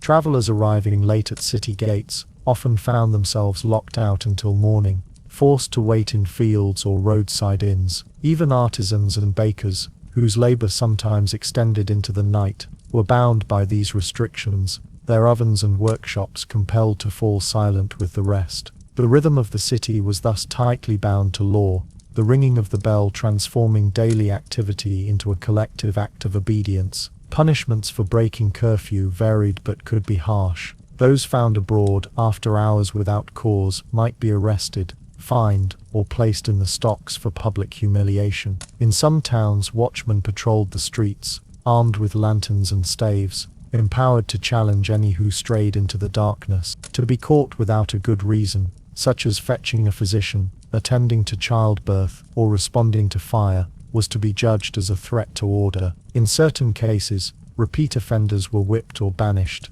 their disregard for silence treated as an affront to the very structure of communal peace. Yet, as with so many medieval laws, the curfew carried a symbolic weight beyond its immediate purpose. Silence itself was imbued with moral and spiritual significance. The night was often associated with sin, temptation, and the works of the devil, while the day was aligned with order, labor, and divine oversight. To enforce silence after dark was to attempt, in some measure, to suppress the unseen dangers of the soul, as well as the tangible dangers of crime. Monastic communities, too, practiced a great silence after compline, binding their nights to prayerful stillness. In the wider towns and cities, curfew echoed this monastic discipline in secular form, reminding inhabitants that night was a time not for indulgence but for restraint. The curfew bell itself became a fixture of medieval soundscapes. Each evening its toll reverberated across rooftops and alleys, calling not to worship but to withdrawal. Its voice was steady, commanding, and inescapable, summoning obedience from baker and brewer, merchant and peasant alike. For some, it was a comfort, a signal that danger was being kept at bay. For others, it was an annoyance, an interruption of merriment or labor. But for all, it marked the power of law over time itself, shaping not only where people could walk, but when they could speak, sing, or even breathe aloud. Despite its rigidity, the curfew was not always absolute. Festivals and holy days occasionally lifted restrictions, allowing towns to erupt in nocturnal celebration with bonfires, processions and music that stretched long past the normal hour of silence. Weddings, too, might be granted special dispensation, their feasts continuing after dark. Yet these exceptions only reinforced the normal rule, reminding all that silence was the expected condition of night, and noise the rare privilege of festivity. The silence of curfew, however, was rarely complete. Night watchmen themselves broke it with their calls, announcing the passing hours or assuring households that all was well. The occasional clatter of hooves, or the cry of a stray dog, punctuated the stillness. And within homes, families whispered, prayed, or told stories by dim candlelight, careful not to disturb the peace outside. Thus the curfew shaped not only the public life of the city, but the private rhythms of households, teaching people to live within boundaries set by both law and fear. Over centuries, the strictness of curfews waxed and waned. In times of plague, war, or unrest, they were enforced with greater severity, as authorities sought to control both disease and disorder through silence. In calmer times, enforcement slackened, and nocturnal life returned in modest forms. Yet the idea of curfew endured, passed down into later centuries, a reminder of the medieval attempt to impose control, not only over bodies and markets, but over the very hours of the day. And from the silence of curfew, the reach of law pressed still further, into domains stranger yet, where kings and councils sought to regulate not just sound and time, but nature itself, declaring forests, rivers and wild beasts subject to statute, and imposing curious restrictions on hunting and the right to wander in woods that were once free to all. From the enforced hush of curfew, where silence was preserved by ordinance and darkness subdued by law, attention turns naturally to the sounds that punctuated medieval life, those steady voices of metal and air that marked the hours and summoned obedience. The bells, in towns and villages alike, Bells were more than instruments of sound. They were guardians of rhythm, regulators of labor, heralds of worship, and instruments of authority. Their tolling could summon men to arms, warn of fire, mark the beginning of market hours, or remind the faithful to kneel in prayer. And because their power over human life was so pervasive, bells themselves became objects of legislation, their ringing bound to rules that sought to control not only the activities of the populace, but the very shape of time itself. The regulation of bells reflected the medieval preoccupation with order. Time in the Middle Ages was not measured with the precision of clocks or watches, but with rhythms tied to the natural world and enforced by communal sound. Bells, especially those hung in churches or town halls, acted as public timekeepers, dividing the day into recognizable intervals. Morning bells summoned laborers to work. The midday bell might mark the pause for a meal. The evening bell, as seen in the curfew, drew activity to a close.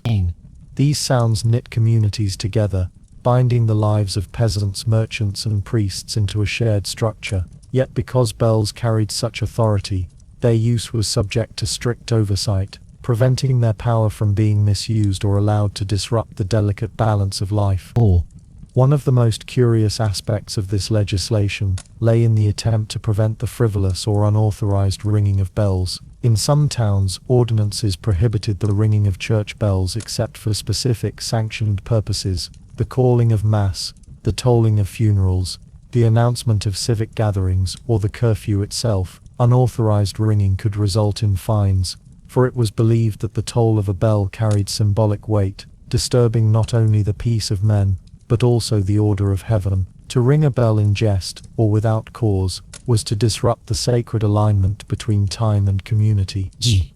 Association between bells and divine order gave rise to yet another layer of regulation. Bells were often consecrated in elaborate ceremonies, sprinkled with holy water, anointed with oils, and named as if they were living beings. Once hallowed, they were believed to carry protective powers, their voices driving away storms, demons, or plague. Because of this, laws emerged to restrict their use during times of danger, requiring official sanction before bells could be rung to ward off thunder or call for divine intervention. The fear was not only that overuse would dull their power, but that improper ringing might invite divine displeasure. Bells also played an important role in the agricultural calendar. In some regions, laws required the ringing of bells at planting or harvest times, signaling when labor was to begin or cease. These agricultural bells reinforced communal coordination, preventing disputes over shared resources such as meadows or fields. To ring the bell prematurely, or to ignore its call, could be treated as a breach of law, for it upset the harmony of rural life and threatened the fairness of collective labor. The regulation of bells extended even into warfare and rebellion. Because bells could summon large crowds quickly, authorities recognized their potential as instruments of unrest. During times of revolt, one of the first acts of control was often the silencing or removal of town bells, preventing insurgents from calling the populace to arms. Laws were passed in certain regions forbidding the ringing of bells without the express permission of civic leaders. Their sound equated with both unity and danger. In this way, bells became contested symbols of power, their voices controlled by those in authority. More curious still were the restrictions placed on the marking of time itself. Medieval law often dictated not only when bells could be rung but how many times and at what intervals. For instance, the Angelus bell, rung at morning, noon, and evening, was carefully regulated, its threefold tolling a constant across Christendom. Likewise, funeral tolls were limited in number to prevent ostentation by wealthy families, ensuring that the mourning of the dead did not become a competition of sound. By legislating the number and rhythm of tolls, authorities sought to impose equality and moderation even upon grief. The power of bells to regulate life made them an essential part of both urban and rural governance. Town councils kept careful watch over bell ringers, who were often sworn into service with oaths of duty and obedience. These officials were responsible not only for accuracy, but for restraint, their task to sound the hours faithfully without excess. Failure to perform could result in punishment, for the misringing of a bell was seen as a disruption to the entire community's order. Bells, after all, did not belong to individuals, but to the collective, their sound reaching all ears alike. Time itself, as mediated by bells, became a field of governance. Without mechanical clocks, the ringing of the hour depended on human judgment, and laws attempted to standardize this imprecision. The length of an hour was often reckoned by the burning of candles or the flow of water, and bell ringers were expected to align their tolls with these measures. Mistakes were inevitable, but too great a deviation could be treated as negligence, subjecting the ringer to censure. Thus time, though fluid and approximate, was bound to statute, with law striving to discipline the passing of hours as surely as it disciplined bread, ale, or silence. For ordinary people, the regulation of bells was both a comfort and a constraint. The tolling of the bell gave structure to their days, ensuring that they rose, worked, and rested in harmony with their neighbors.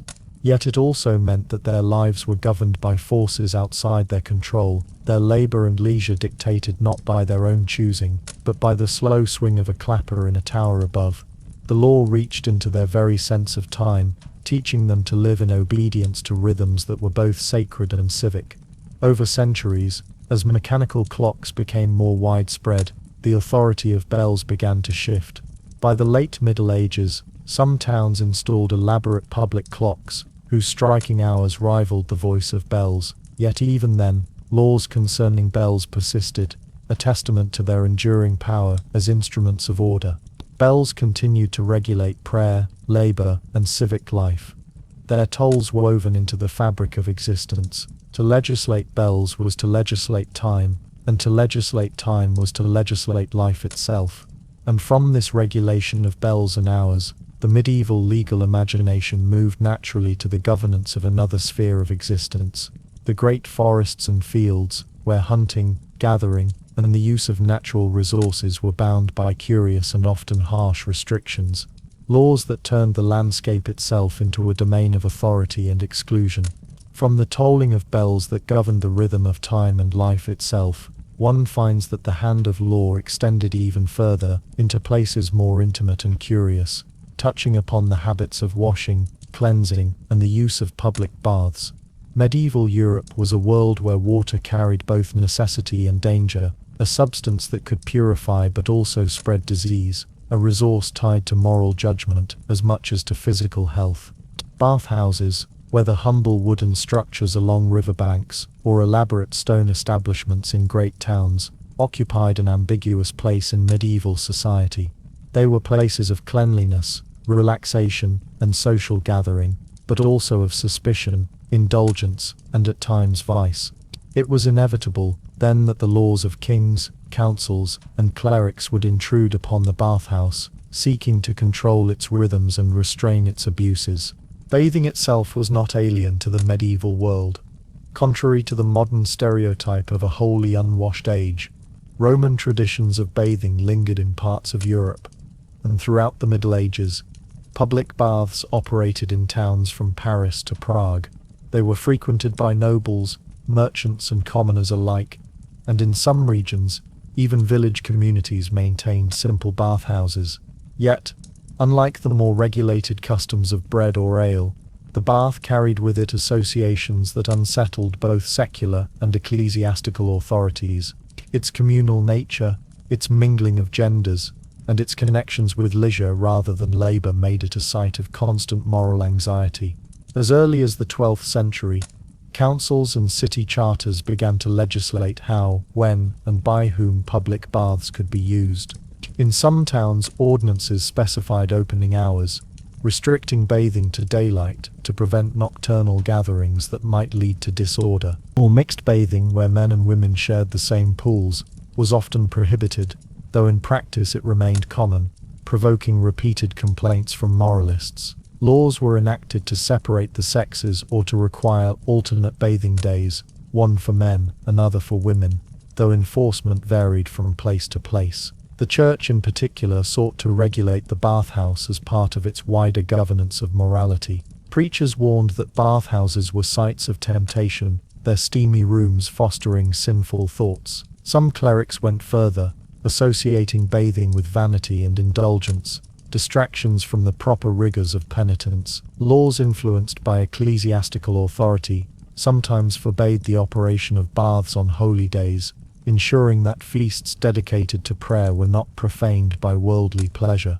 Yet, there was also recognition of the health benefits of bathing, and in certain cases monasteries maintained their own bathhouses, though under stricter discipline. Public health concerns added another layer of legislation. In times of plague or epidemic, baths were often closed by ordinance, their humid environments feared as breeding grounds for contagion. During the Black Death of the 14th century, numerous towns shut down communal baths altogether, convinced that steam and shared water spread disease. Even in calmer times, authorities sometimes imposed cleanliness rules upon bathhouse operators, requiring them to change water regularly, to maintain fresh linens, or to avoid overcrowding.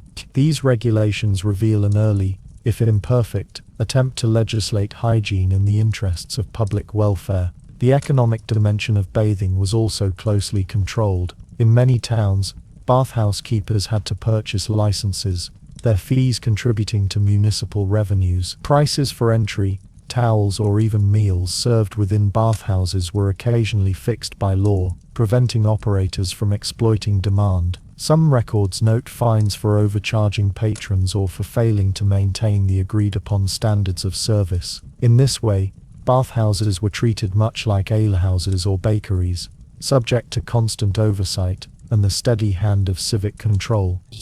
Yet, despite all these efforts, bathhouses remained entwined with activities that authorities could neither fully prevent nor entirely ignore. In many cities, bathhouses became linked with prostitution, their private rooms or screened corners offering opportunities for illicit encounters. Laws sprang up to curb such practices, forbidding prostitutes from frequenting certain baths or restricting bathhouses to operate only under strict supervision. In some places, brothels and baths became indistinguishable, their reputations overlapping so completely that later reformers sought to close them entirely. Still, the demand for bathing ensured their survival, and so the cycle of regulation and transgression continued. The symbolic power of the bath extended beyond the physical act of washing. In Christian thought, water was a sign of spiritual cleansing, most obviously in baptism. Yet, the Church was cautious about secular bathing practices, wary that physical washing might be mistaken for spiritual purity. Laws against bathing during Lent, or on certain fast days, reflected this anxiety, ensuring that penitential seasons were marked by bodily restraint as well as dietary discipline. To bathe excessively, especially in warm and perfumed waters, was condemned as indulgence, a slipping into luxury unbefitting the humble Christian life. Still, there were contexts where bathing was not only permitted but encouraged. Laws in some towns required bakers, brewers, or butchers, those whose trades involved public consumption, to maintain a certain standard of cleanliness, implicitly promoting bathing as part of occupational health. Midwives, too, were often advised or even compelled by local statutes to practice hygiene, sometimes through regulated visits to bathhouses. Thus, while bathing might be morally suspect in general, it was paradoxically mandated in specific practical situations, illustrating the contradictions inherent in medieval law. Bathhouses themselves often stood near rivers or springs, their structures varying from simple wooden sheds to elaborate stone complexes with heated pools. In some regions, natural hot springs became centers of regulated bathing, attracting not only locals but pilgrims who believed in their curative powers. Town charters sometimes granted monopolies over such springs, ensuring that only authorized bathhouses could profit from their waters.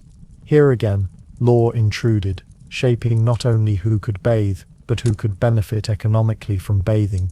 The decline of public baths in late medieval Europe was partly the result of these regulations, coupled with changing attitudes toward hygiene. As fears of disease grew, and as moral opposition hardened, many communal baths were shut, their buildings repurposed or abandoned. By the 16th century, public bathing in much of Europe had diminished, replaced by private washing at home, or by the use of medicinal baths in more controlled settings. Yet the laws that once sought to regulate baths remained a telling sign of the medieval tendency to legislate every aspect of life, from the weight of bread to the silence of night, from the ringing of bells to the simple act of washing one's body, and from the steamy enclosures of the bathhouse, where the law sought to govern cleanliness and morality alike. The medieval imagination turned once more to the regulation of public space, imposing curious restrictions on gatherings, performances, and the ways in which people might assemble for collective amusement. From the steam of the bathhouse, where authorities tried to balance hygiene, morality, and public order, attention drifts outward into the streets and fields, to the laughter, shouting, and sometimes disorderly noise of games and sports. For medieval rulers, the spectacle of men kicking a leather ball, rolling dice, or throwing bones was not merely harmless amusement, but a potential threat to social discipline, economic productivity, and even national defense. Just as the weight of bread, the silence of night, and the operation of baths fell under legal control, so too did the games that peasants and townsfolk played in their hours of respite. The legislation of leisure reveals much about medieval priorities, exposing a tension between the desire for communal joy and the ever-present insistence on obedience, labor, and martial preparedness. Among the earliest and most curious targets of regulation was football, a game that bore little resemblance to the modern sport, but carried equal or greater intensity. Medieval football was a rough, often violent contest played in streets or open fields, sometimes involving entire villages in sprawling, chaotic scrambles. With few rules beyond the broad aim of moving a ball toward a goal, players tackled, pushed, and wrestled in ways that could lead to injuries or even deaths. Windows were smashed, fences trampled, and order disrupted. Kings and councils viewed such contests with alarm, not least because they distracted young men from the practice of archery, a skill deemed vital to national defense. Repeated statutes in England during the 14th and 15th centuries outlawed football altogether. Edward II banned the game in 1314, proclaiming that it caused great noise in the city and disrupted the peace. Later monarchs, including Edward III and Henry IV, reinforced these bans, their proclamations emphasizing the need for able-bodied men to devote their energies to the longbow rather than the ball. Archery was considered the backbone of English military might, and every Sunday and feast day was meant to be an occasion for practice. Laws explicitly forbade alternative pastimes that might distract from this duty, warning that negligence in archery could weaken the realm in times of war. Dice, cards, and other games of chance faced similar hostility from lawmakers. Gambling was widespread in taverns and at fairs, but it carried moral and economic risks. Authorities condemned dice not only for the disorder they provoked, but for the financial ruin they caused among the poor, who might wager away wages or livestock. Ecclesiastical courts condemned gambling as a vice, associating it with idleness, greed, and sin. Civil statutes often prohibited soldiers from gaming, fearing that they would squander their pay and neglect their duties. In some towns, ordinances restricted dice games to certain locations or times, with violators fined or whipped for illicit play. Even more curious were laws that extended bans on games to include activities that appear benign to modern eyes. Bowling, skittles, and even early forms of tennis or handball were sometimes outlawed on similar grounds to football. They distracted from archery and other forms of military training. In 15th century England, for instance, the Statute of Westminster, under Edward IV, explicitly forbade tennis, football, quoits, dice, and other idle games for all but the nobility, who were exempt on account of their status. The poor, it was argued, could not afford such diversions and were needed instead for productive labor and defense. Thus, what might be seen as leisure was treated by law as a breach of civic duty. The persistence of these bans suggests that enforcement was often difficult, for people continued to play despite the threat of fines. Records from local courts show numerous cases of men punished for unlawful games, yet the recurrence of such cases indicates that footballs continued to be kicked, dice rolled, and bowls thrown. The tension between official prohibition and popular enjoyment was constant, reflecting a broader struggle between authority and custom. For many, these games were not idle distractions but essential outlets for community bonding, expressions of festivity, or simply moments of respite from toil. Beyond England, similar patterns emerged across Europe. In France, edicts attempted to suppress certain dice games, while in the Low Countries local councils sought to curb street football. In German towns, bans were issued against noisy games that disrupted order within city walls. Everywhere, the concern was not only moral but practical. Games in crowded streets caused damage to property, interfered with commerce, and sometimes erupted into brawls that threatened public peace. For rulers intent on maintaining stability, such disruptions demanded legal response. The outlawing of games also carried a symbolic message about authorities' control over time. Leisure, like silence or bathing, was not considered a private matter but a public one, subject to oversight. By restricting games, the law asserted that the rhythms of daily life belonged not to individuals but to the collective order. To play football when one ought to be practicing archery was not merely frivolous, it was a dereliction of duty to king and country. To gamble with dice instead of laboring at one's craft was not merely risky, it was a disruption of the economic fabric. Leisure, in short, had to be justified, and in many cases it was not. Despite repeated prohibitions, some games survived in altered or regulated forms. Archery itself was sometimes gamified, with competitions held under civic supervision, turning duty into entertainment. In this way, the law sought to redirect rather than entirely extinguish the human desire for play. Likewise, certain board games and controlled contests were tolerated, provided they did not interfere with labor or military preparedness. This selective tolerance illustrates the pragmatism of medieval governance. Authorities recognized that people would always seek amusement, but sought to channel it into acceptable forms. The punishments for unlawful games varied. Fines were most common, payable in money or, for poorer offenders, in goods such as poultry or grain.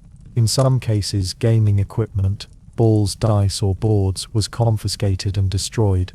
Chronic offenders might be placed in the stocks, enduring public shame as a deterrent to others. Soldiers caught gambling against orders could be flogged, while tavern keepers who hosted illicit games risked losing their licenses. These penalties reveal the seriousness with which leisure was policed, its regulation treated as part of the wider maintenance of civic order. By legislating against games and sports, medieval authorities revealed much about their anxieties. Disorder, idleness, wasted time, and neglected duty were all seen as threats to the fragile balance of society. Play was not neutral but fraught with meaning, a potential seed of rebellion or weakness. Yet the persistence of these games, despite laws to the contrary, shows the resilience of communal joy, a quiet resistance to the steady hand of authority. And from the dusty fields where footballs were chased and dice rolled in shadowed taverns, the medieval laws moved once more into the fabric of daily life, seeking to regulate not only play but sustenance itself, imposing strict rules on markets, weights, and the very food that reached the tables of common folk. From the muddy fields where rough games were outlawed and dice were crushed beneath the will of kings, the reach of medieval law extended even further, into the realm of words themselves. For authorities who saw the world as ordered by divine will, speech was not simply sound but a sacred vessel, capable of blessing or cursing, of reinforcing order or fracturing it. To swear in vain, to speak God's name lightly, or to let loose a blasphemous word in tavern or marketplace was not regarded as a trivial slip of the tongue, but as a dangerous violation, one that threatened both the speaker's soul and the moral fabric of society. Thus, the war against swearing and blasphemy became one of the more curious fronts of medieval lawmaking, an effort to regulate the unseen world of language as strictly as bread, baths, or the silence of night. The medieval obsession with oaths arose from the idea that words bound the speaker not only to earthly promises, but to divine truth. An oath sworn before God carried the weight of eternal judgment, and to break it was more than dishonesty. It was sacrilege. Feudal bonds themselves were tied together by such oaths. A vassal swore loyalty to his lord, a guildsman to his fraternity, a witness to the truth of his statement. The perjury of oaths therefore carried implications of betrayal, not merely to men but to God. Laws against false oaths were severe, with punishments ranging from fines and public penance to the loss of property and status. The act of swearing was thus both indispensable and perilous, a necessity in governance and a risk for the careless tongue. To blasphemy, however, was treated as an even graver offense.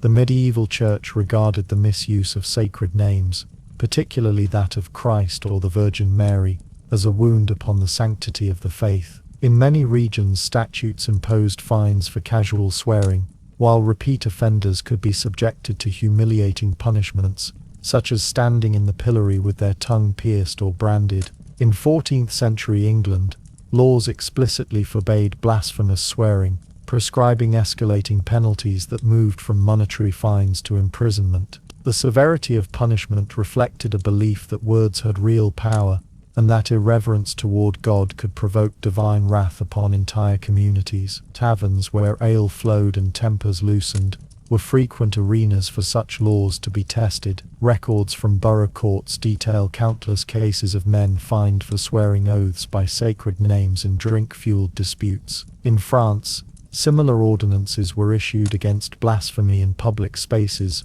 with municipal officers charged to report offenders. Even in Italy, city statutes included provisions against detestable and horrible swearing, the language of law reflecting both moral outrage and civic anxiety. Such cases reveal a constant tension between ordinary speech habits, where oaths spilled naturally from mouths, and the rigid framework of laws determined to restrain them. The ecclesiastical courts played a prominent role in prosecuting such offences. Priests admonished their parishioners against blasphemous words, and penances were often imposed, such as reciting a number of prayers, fasting, or making alms to the poor. Civil law and church law thus worked in tandem, the one punishing through fines and humiliation, the other through spiritual correction. The goal was not merely to deter bad speech but to cultivate what was called the pure tongue, a discipline of language that reflected inner piety. The war against blasphemy was in this sense a war for the soul, fought with statutes and sermons alike. Censorship extended beyond oaths to cover slander, insults, and obscene language. In some regions, to insult another person with coarse or degrading words was not only a social affront but a legal offense, punishable by fines or enforced apology. Words, it was believed, could wound honor as surely as swords wounded flesh, and the law stepped in to guard reputation. This concern was especially pronounced in hierarchical societies, where insults against nobles or clergy were considered particularly dangerous, undermining respect for authority. Laws protecting speech thus reinforced the very structures of medieval order, preserving hierarchy through control of the tongue. Punishments could take highly symbolic forms. In certain towns, habitual swearers were forced to wear badges proclaiming their offense, marking them as violators of sacred speech. Others were compelled to stand before the church, or in the market square with their mouths stuffed with stones, a physical representation of the disorder of their words. In more extreme cases, offenders had their tongues mutilated, though such punishments were rare and reserved for repeated or grievous acts of blasphemy. These rituals of shame were meant to restore order not only by silencing the offender, but by demonstrating the community's collective defense of sacred language. The regulation of speech also intersected with political power. Monarchs and councils understood that to speak against the king, the crown, or the realm could be construed as sedition, a verbal rebellion no less dangerous than armed uprising. While blasphemy laws protected divine authority, treason laws protected earthly rule, and together they drew a narrow boundary around what might be said. The medieval subject thus lived in a world where words were constantly scrutinized, their weight judged not merely by intention, but by their implications for both heaven and earth. Yet, as with games and sports, enforcement was uneven. The sheer frequency of oaths in everyday speech made strict compliance impossible. Chroniclers often lamented the casual use of "by God" or "by Our Lady" among peasants and nobles alike, suggesting that despite laws, habits persisted. What laws did accomplish was not the eradication of blasphemy, but its symbolic control. They signaled authority's stance, reinforced moral norms, and reminded all that even the smallest word could fall under the gaze of judgment. In this way, the war against swearing and blasphemy, illustrates a broader truth about medieval law, its desire to shape not only action, but intention, not only external order but inner disposition. To forbid a game was to regulate the body, to forbid a blasphemy was to regulate the soul. Both were part of the same expansive effort to bind society together through the net of legislation, leaving no corner of life beyond its reach. And from the guarded tongue of the tavern and the hushed marketplace, the medieval statutes turned once more to another realm of intimate daily life, seeking to regulate not merely what was spoken, but what was sung, performed, and celebrated in the festivals and gatherings that punctuated the rhythm of the year. From the controlled words of tavern drinkers and the hushed mouths of parishioners, medieval law shifted once again toward another arena of daily existence, one no less central to the order of society, the marketplace. Here, amid the stalls of fishmongers, the tables of cloth merchants, the cries of butchers, and the fragrant baskets of bakers, the law's presence was as visible as in the church or the courtroom.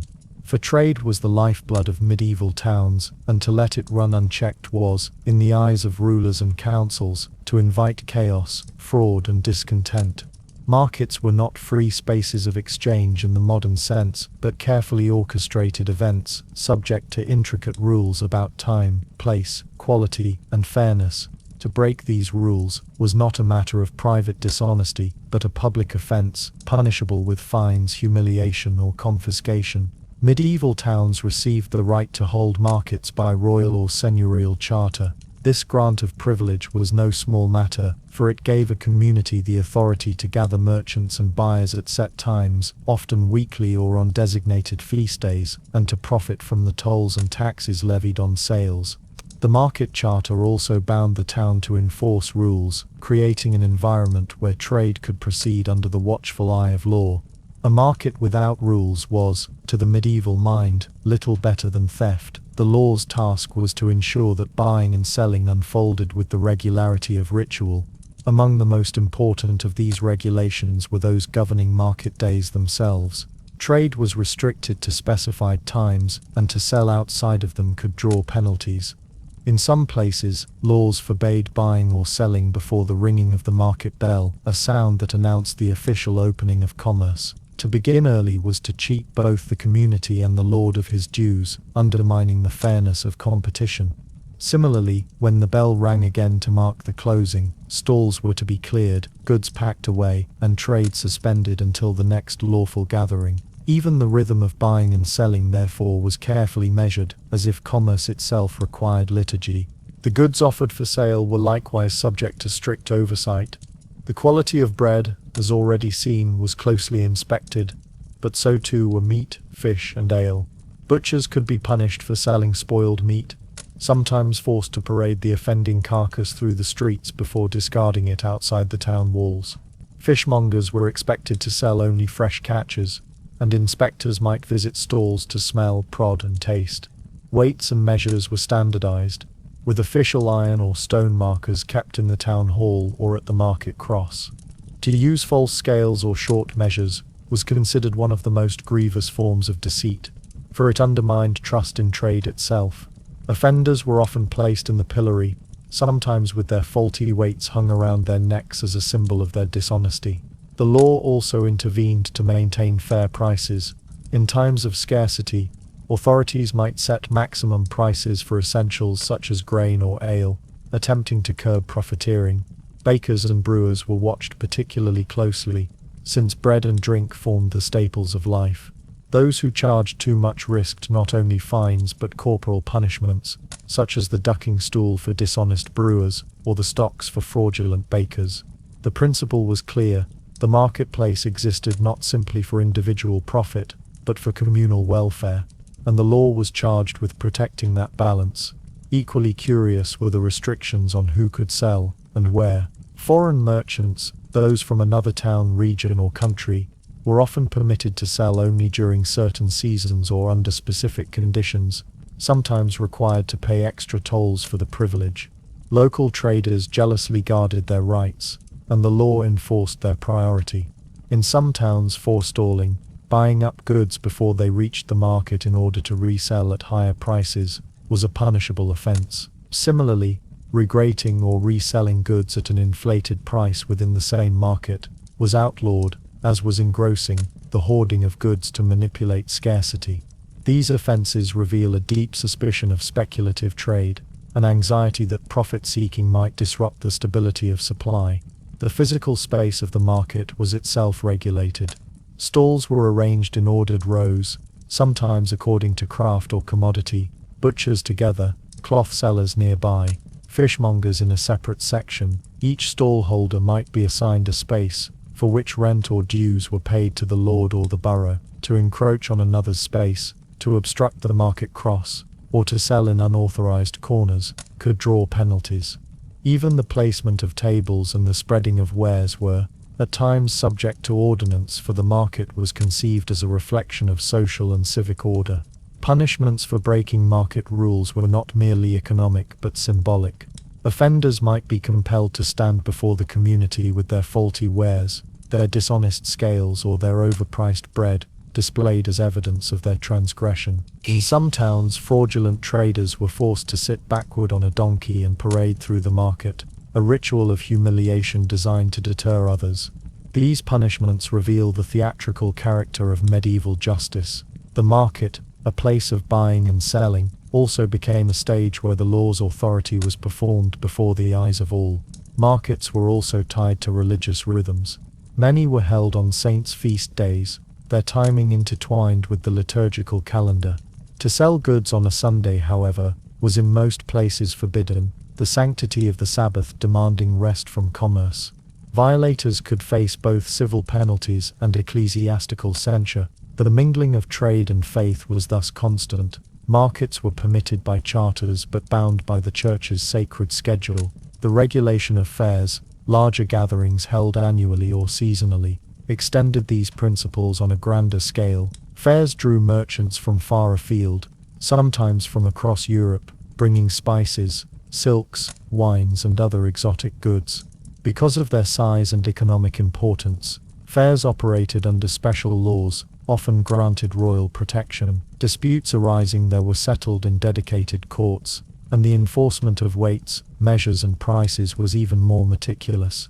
Yet even here, fraud and disorder persisted, and statutes multiplied to preserve what rulers saw as the fragile equilibrium of trade.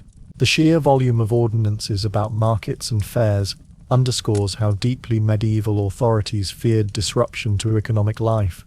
Fraud, speculation or disorder in the market was not merely a private wrong but a communal danger, threatening scarcity, hunger, and unrest.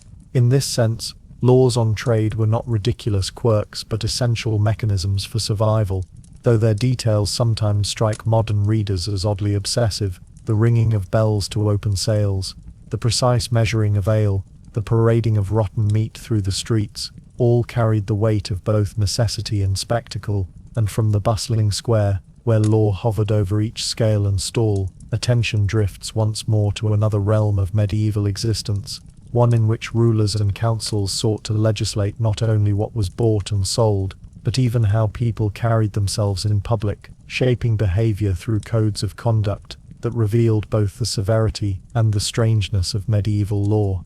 From the crowded marketplace, where scales were checked and stalls measured with precision, the attention of lawmakers and rulers extended outward, beyond the town square, into the roads that threaded through fields and forests. Travel in the Middle Ages was never free in the sense we imagine today. It was a privilege, often regulated, sometimes restricted, and always shadowed by law. The movement of people, whether peasants walking to the next village, merchants carrying goods to fairs, or pilgrims setting out for holy shrines, was subject to a lattice-work of tolls, permissions and prohibitions that reflected both the anxieties and the ambitions of medieval society. Roads themselves were often little more than muddy tracks, maintained sporadically and vulnerable to weather, yet even these pathways bore the mark of authority. Lords and kings claimed the right to impose tolls on bridges, gates and crossings, so that each journey might be punctuated by payments. These tolls, known as pontage for bridges or murrage for town walls, were justified as necessary for maintenance, though in practice they often became steady sources of revenue. A merchant driving a cart of wool might pay several times in the course of a single journey. The cost of travel folded into the price of goods. For the ordinary traveler, even a short walk could involve negotiation with gatekeepers or local officials. Pilgrimage, a deeply spiritual act, was also entangled in this legal net. From the 12th century onward, routes to shrines such as Santiago de Compostela, Canterbury, or Rome became highways of devotion, yet they were never entirely free of worldly oversight. Kings and bishops recognized both the piety and the commerce that pilgrimage generated, and laws arose to regulate the flow. Pilgrims were sometimes required to carry letters of safe conduct, documents that certified their purpose and guaranteed them limited protection.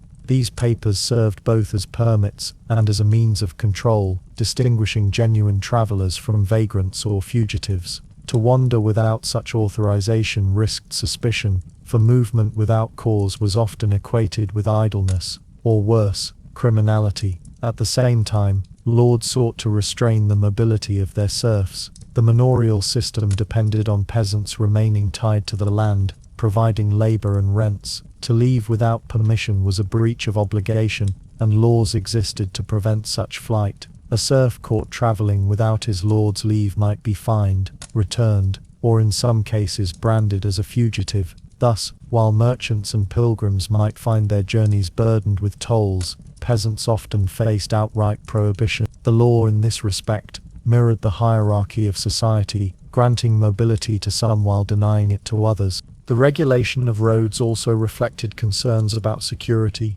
Bands of robbers and outlaws haunted the margins of forests, and rulers sought to curb their threat through statutes that required travelers to keep to the king's highway. To stray from recognized paths was to invite suspicion, as though secrecy in movement implied criminal intent. Towns and villages posted watchmen at gates to monitor who entered and who departed, while officials sometimes inspected wagons for stolen goods. These measures may seem heavy-handed, yet they reveal a world where movement itself carried risks, both for the traveler and for the community.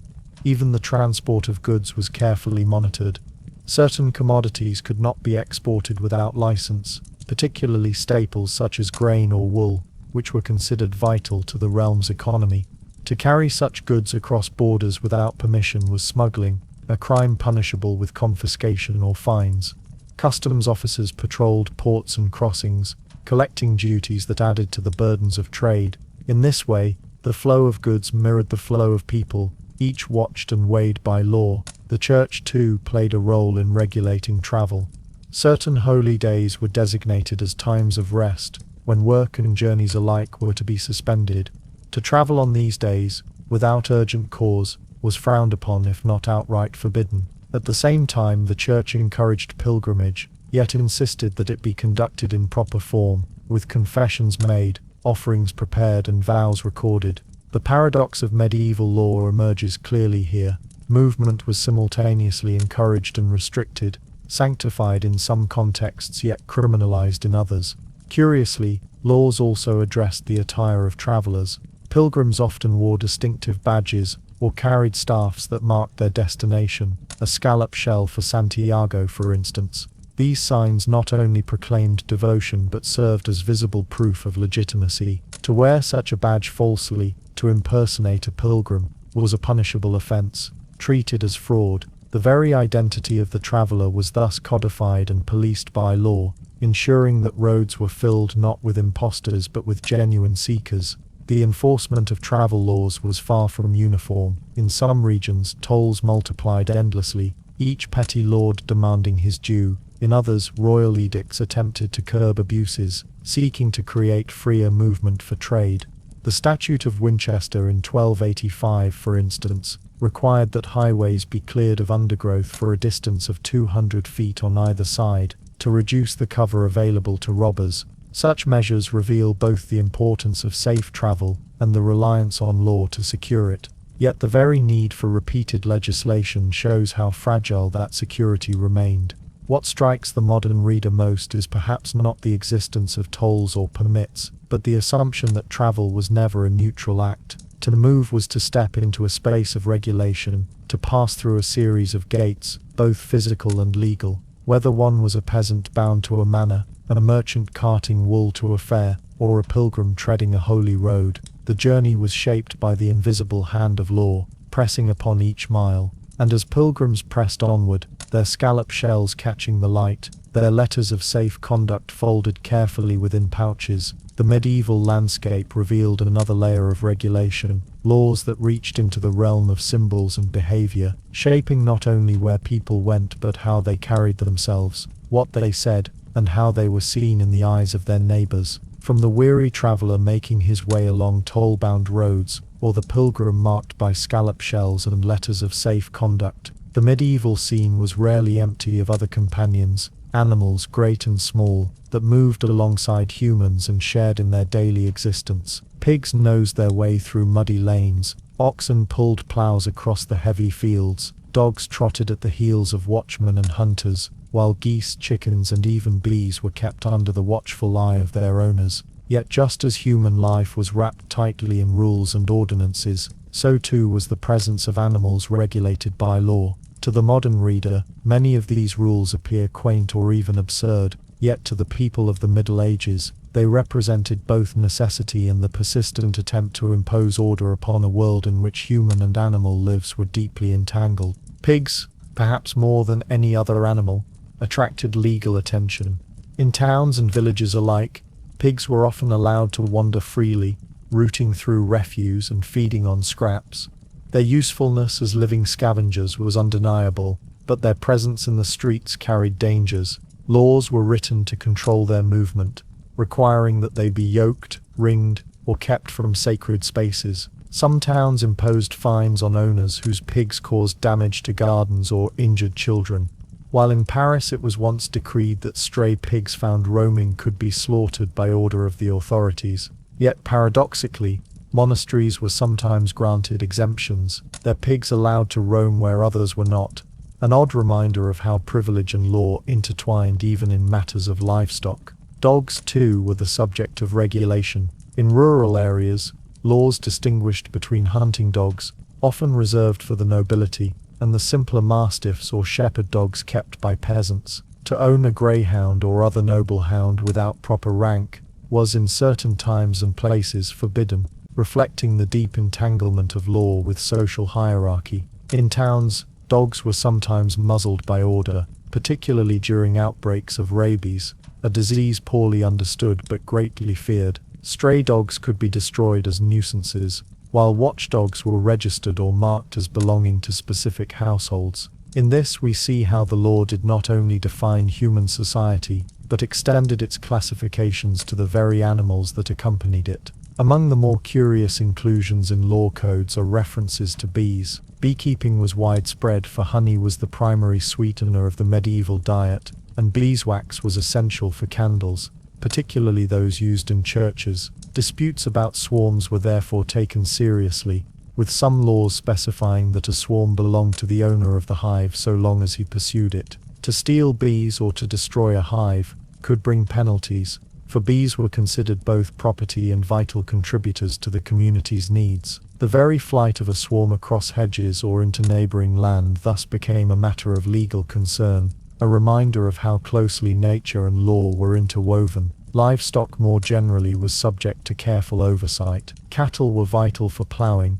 and laws were written to protect oxen from theft, with punishments sometimes harsher than those for stealing smaller goods. Horses, especially those used for war or transport, were highly valued, and their theft was often treated as a major felony. Sheep, the backbone of England's wool trade, were guarded by rules against rustling, with offenders punished not only with fines but in some cases execution. The severity of these laws reflected both the economic importance of animals and the thin margin by which survival depended on their safekeeping. At times the law also addressed the behavior of animals directly. If a pig killed a child, for instance, it might be executed by hanging, as though subject to the same justice as a human offender.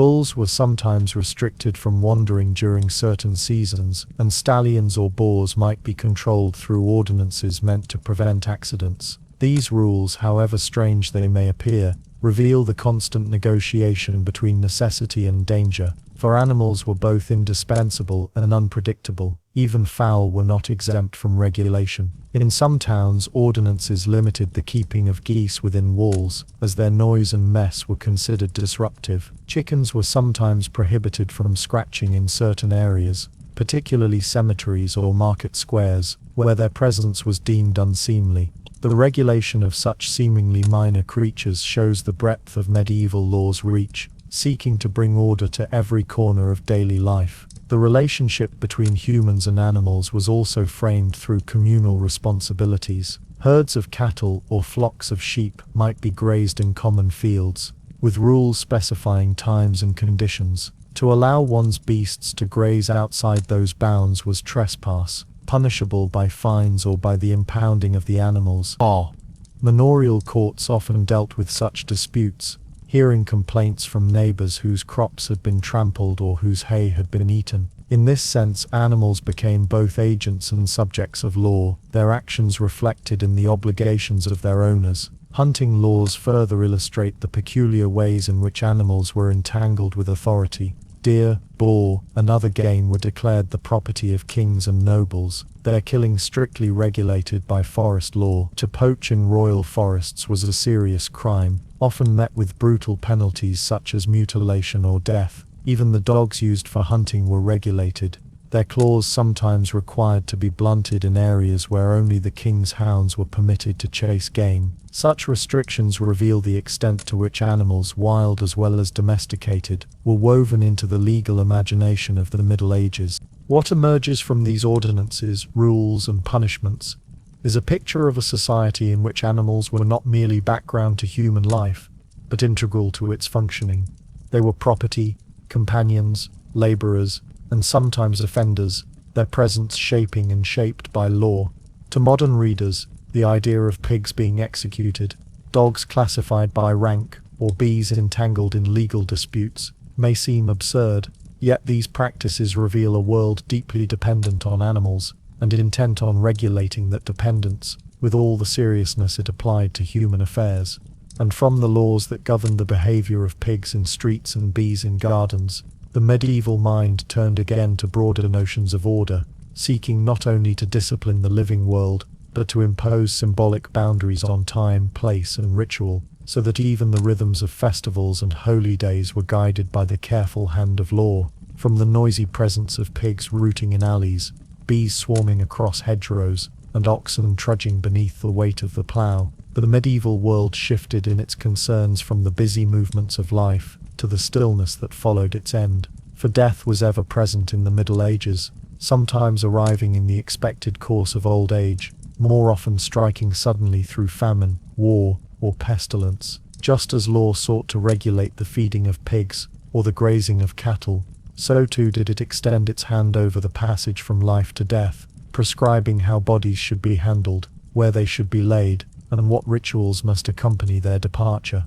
Burial was never merely a private matter, it was a communal event, and the laws surrounding it reflected both religious conviction and social order. The Church, which claimed authority over the care of souls, also claimed jurisdiction over the resting places of bodies. Burial within consecrated ground was not simply a preference but a requirement, enforced by canon law. To be denied burial in such soil was a punishment reserved for excommunicates, heretics, or those who died unrepentant. This denial carried not only spiritual weight but social stigma, for to lie outside the churchyard was to be marked forever as excluded from the community of the faithful. Secular authorities, too, shaped burial practices, particularly where questions of property and inheritance were concerned. Death often triggered disputes over land, dowries, or debts, and the law intervened to ensure that these were settled in due form before a body could be buried. In some regions, the payment of mortuary fees,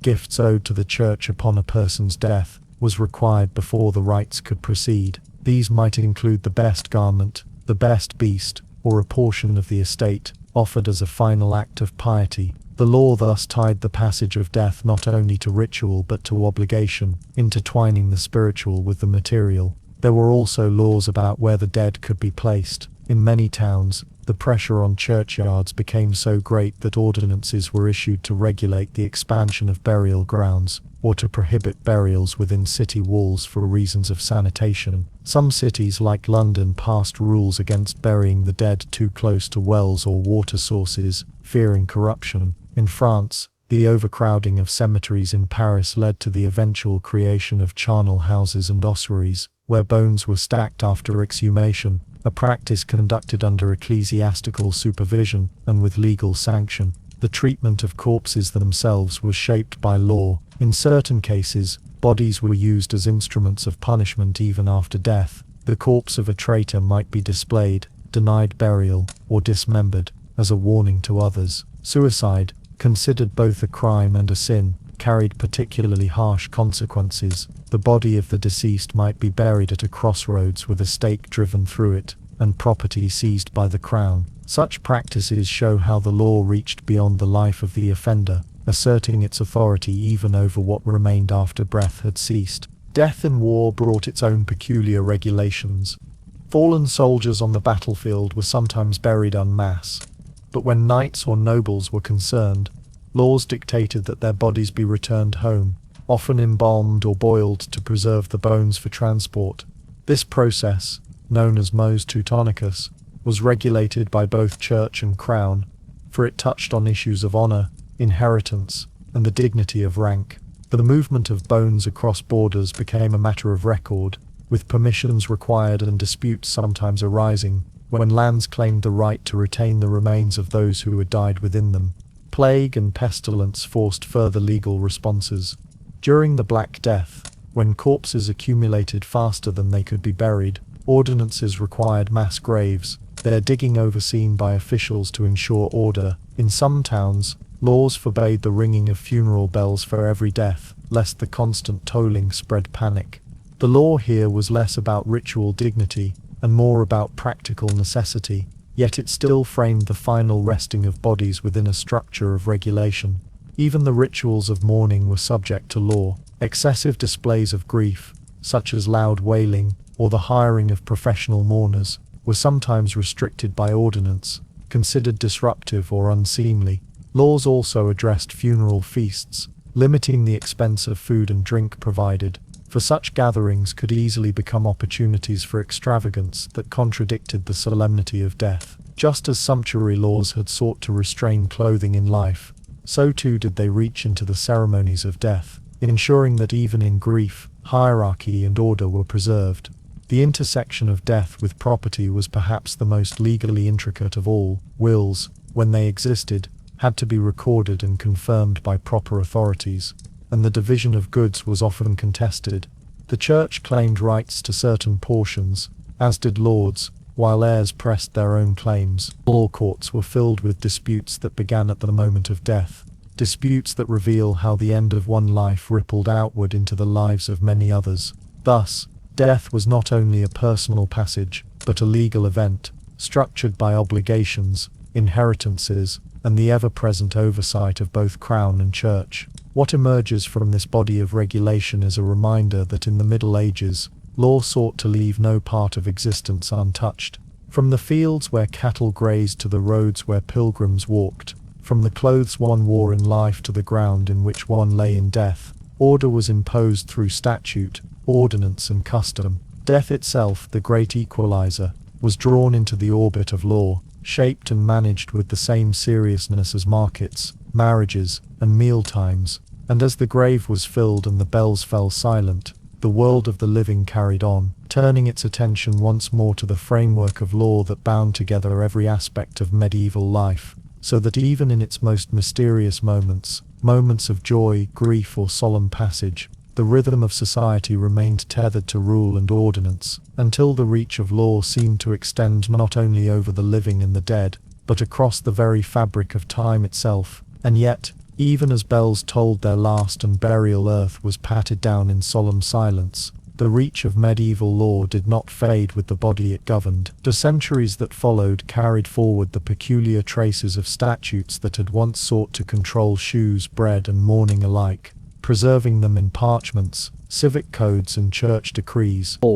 While many were repealed, forgotten, or simply ignored into obsolescence. Others lingered in curious ways, echoing faintly through later centuries, and at times unexpectedly revived. In this way, the world of the Middle Ages never entirely loosened its hold, and the strange fabric of its laws wove threads that can still be traced today. One of the most enduring legacies is the way in which medieval legal thinking shaped the relationship between daily life and authority. The instinct to legislate not only against crimes of theft or violence, but against clothing, games, food, and even expressions of grief, established a precedent that later governments would follow. The detail with which the medieval church regulated fast days, for example, became the template for Protestant reformers and Catholic authorities alike, who in later centuries continued to police dietary practices in times of religious observance. Though the penalties softened, the structure remained, showing how deeply those medieval precedents had embedded themselves in cultural rhythms. Some laws survived almost unchanged in form. The assize of bread and ale, first set down in the 13th century, introduced the principle that essential goods should be regulated for fairness in price and weight. That principle, born out of concerns for justice in marketplaces, influenced later consumer protection laws, and can still be glimpsed in modern rules about standardized measures. What began as a medieval punishment for a baker who shaved ounces from a loaf, often a humiliating ride on a cart, or exposure in the pillory, evolved over centuries into weights and measures inspectors and modern food safety standards. The echo is faint, but unmistakable. The desire to protect communities from fraud had its roots deep in the medieval world. Other legacies appear more symbolic than practical. The laws forbidding ostentation in dress, once enforced by fines and by clerics preaching against vanity, became little more than curiosities by the 17th century. Yet they left behind a moral language still used in later sermons, pamphlets, and political speeches, where anxieties about luxury and excess continued to be framed in terms borrowed from those earlier sumptuary codes. Even now the word sumptuary survives, rarely invoked but still understood as a remnant of that age, when kings and councils tried to tell their subjects how long their sleeves might be, or what cloth they might wear. The more outlandish laws, the trials of pigs, the punishments of insects, the regulations about bells or curfews, became objects of fascination for later antiquarians, who copied them into collections of curiosities. 17th and 18th century writers, eager to portray the Middle Ages as a time of superstition, gathered such cases into books that circulated widely. These stories helped to create the image of the medieval period as an age of absurdity, where reason was clouded by faith and law blurred into spectacle. In truth, the medieval mind was not so easily mocked, for such trials and ordinances had their own serious rationale at the time, yet the record of them survived, not as law in force, but as cultural memory, used by later generations to measure their own distance from what they called the Dark Ages. Some medieval laws proved unexpectedly resilient, reappearing centuries later in new guises. Curfews, originally enforced to prevent fires and nocturnal unrest, resurfaced in times of political upheaval or war, when governments sought to control movement after dark. Restrictions on games, once aimed at encouraging archery practice instead of football, found echoes in 19th century campaigns against gambling, with moralists citing the dangers of dice and cards. Even the laws against blasphemy, first sharpened by medieval church courts, continued to be enforced in many European countries well into the modern age, with prosecutions occurring as late as the 20th century. The most lasting legacy of all may be the sheer breadth of what medieval law attempted to govern. By leaving behind such a vast paper trail of decrees, ordinances, and statutes, medieval lawmakers created a record that later jurists and historians mined for centuries. They preserved in ink and vellum the idea that law was not only about the protection of property and life, but about the shaping of culture, morality, and daily existence. This expansive vision helped pave the way for the growth of centralized states and bureaucracies in early modern Europe. For once the precedent had been set that rulers might legislate on the width of a shoe or the tolling of a bell, it was only a small step further to legislate on schools, public health, or the licensing of trades. Even today, faint echoes remain. In parts of England, ancient laws about the right to hold markets on certain days are still technically in force, though no one observes them. In rural France, ordinances once regulating livestock remain buried in local codes, occasionally resurfacing when a legal dispute stirs them from sleep. And in the dusty shelves of town halls and cathedral archives, the statutes of long-dead councils still rest, their ink faded, but their words legible, strange reminders of a time when the law sought to govern not only the marketplace and the manor, but the heartbeat of life itself.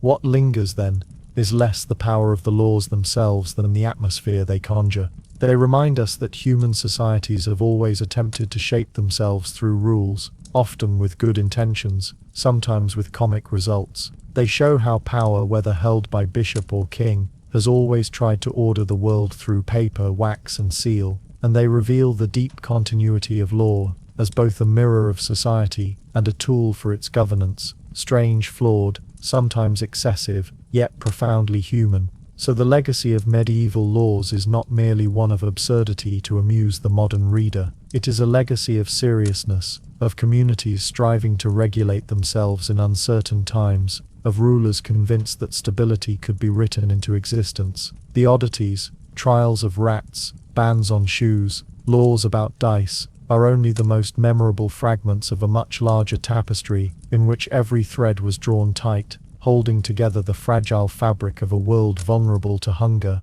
plague and strife. And as we look back across the centuries, it is that combination of the earnest and the absurd, the solemn and the laughable, that leaves the strongest impression. Medieval law was in its own way an act of faith, faith that the world could be ordered, that disorder could be tamed, that even the length of a boot or the silence of the night could be drawn into harmony through statute. The strangeness of those laws is not simply a quirk of history, it is a reminder of the timeless human desire to impose meaning and order upon the chaos of existence. And so the story of ridiculous laws passed in the Middle Ages drifts quietly to its end, leaving behind not only laughter but a kind of respect for a world so different yet so recognizably human, where law stretched out its hand to touch every corner of life, and in doing so left marks that have never entirely faded, still visible in the records, in the language of law, and in the way we understand the strange weight of history itself.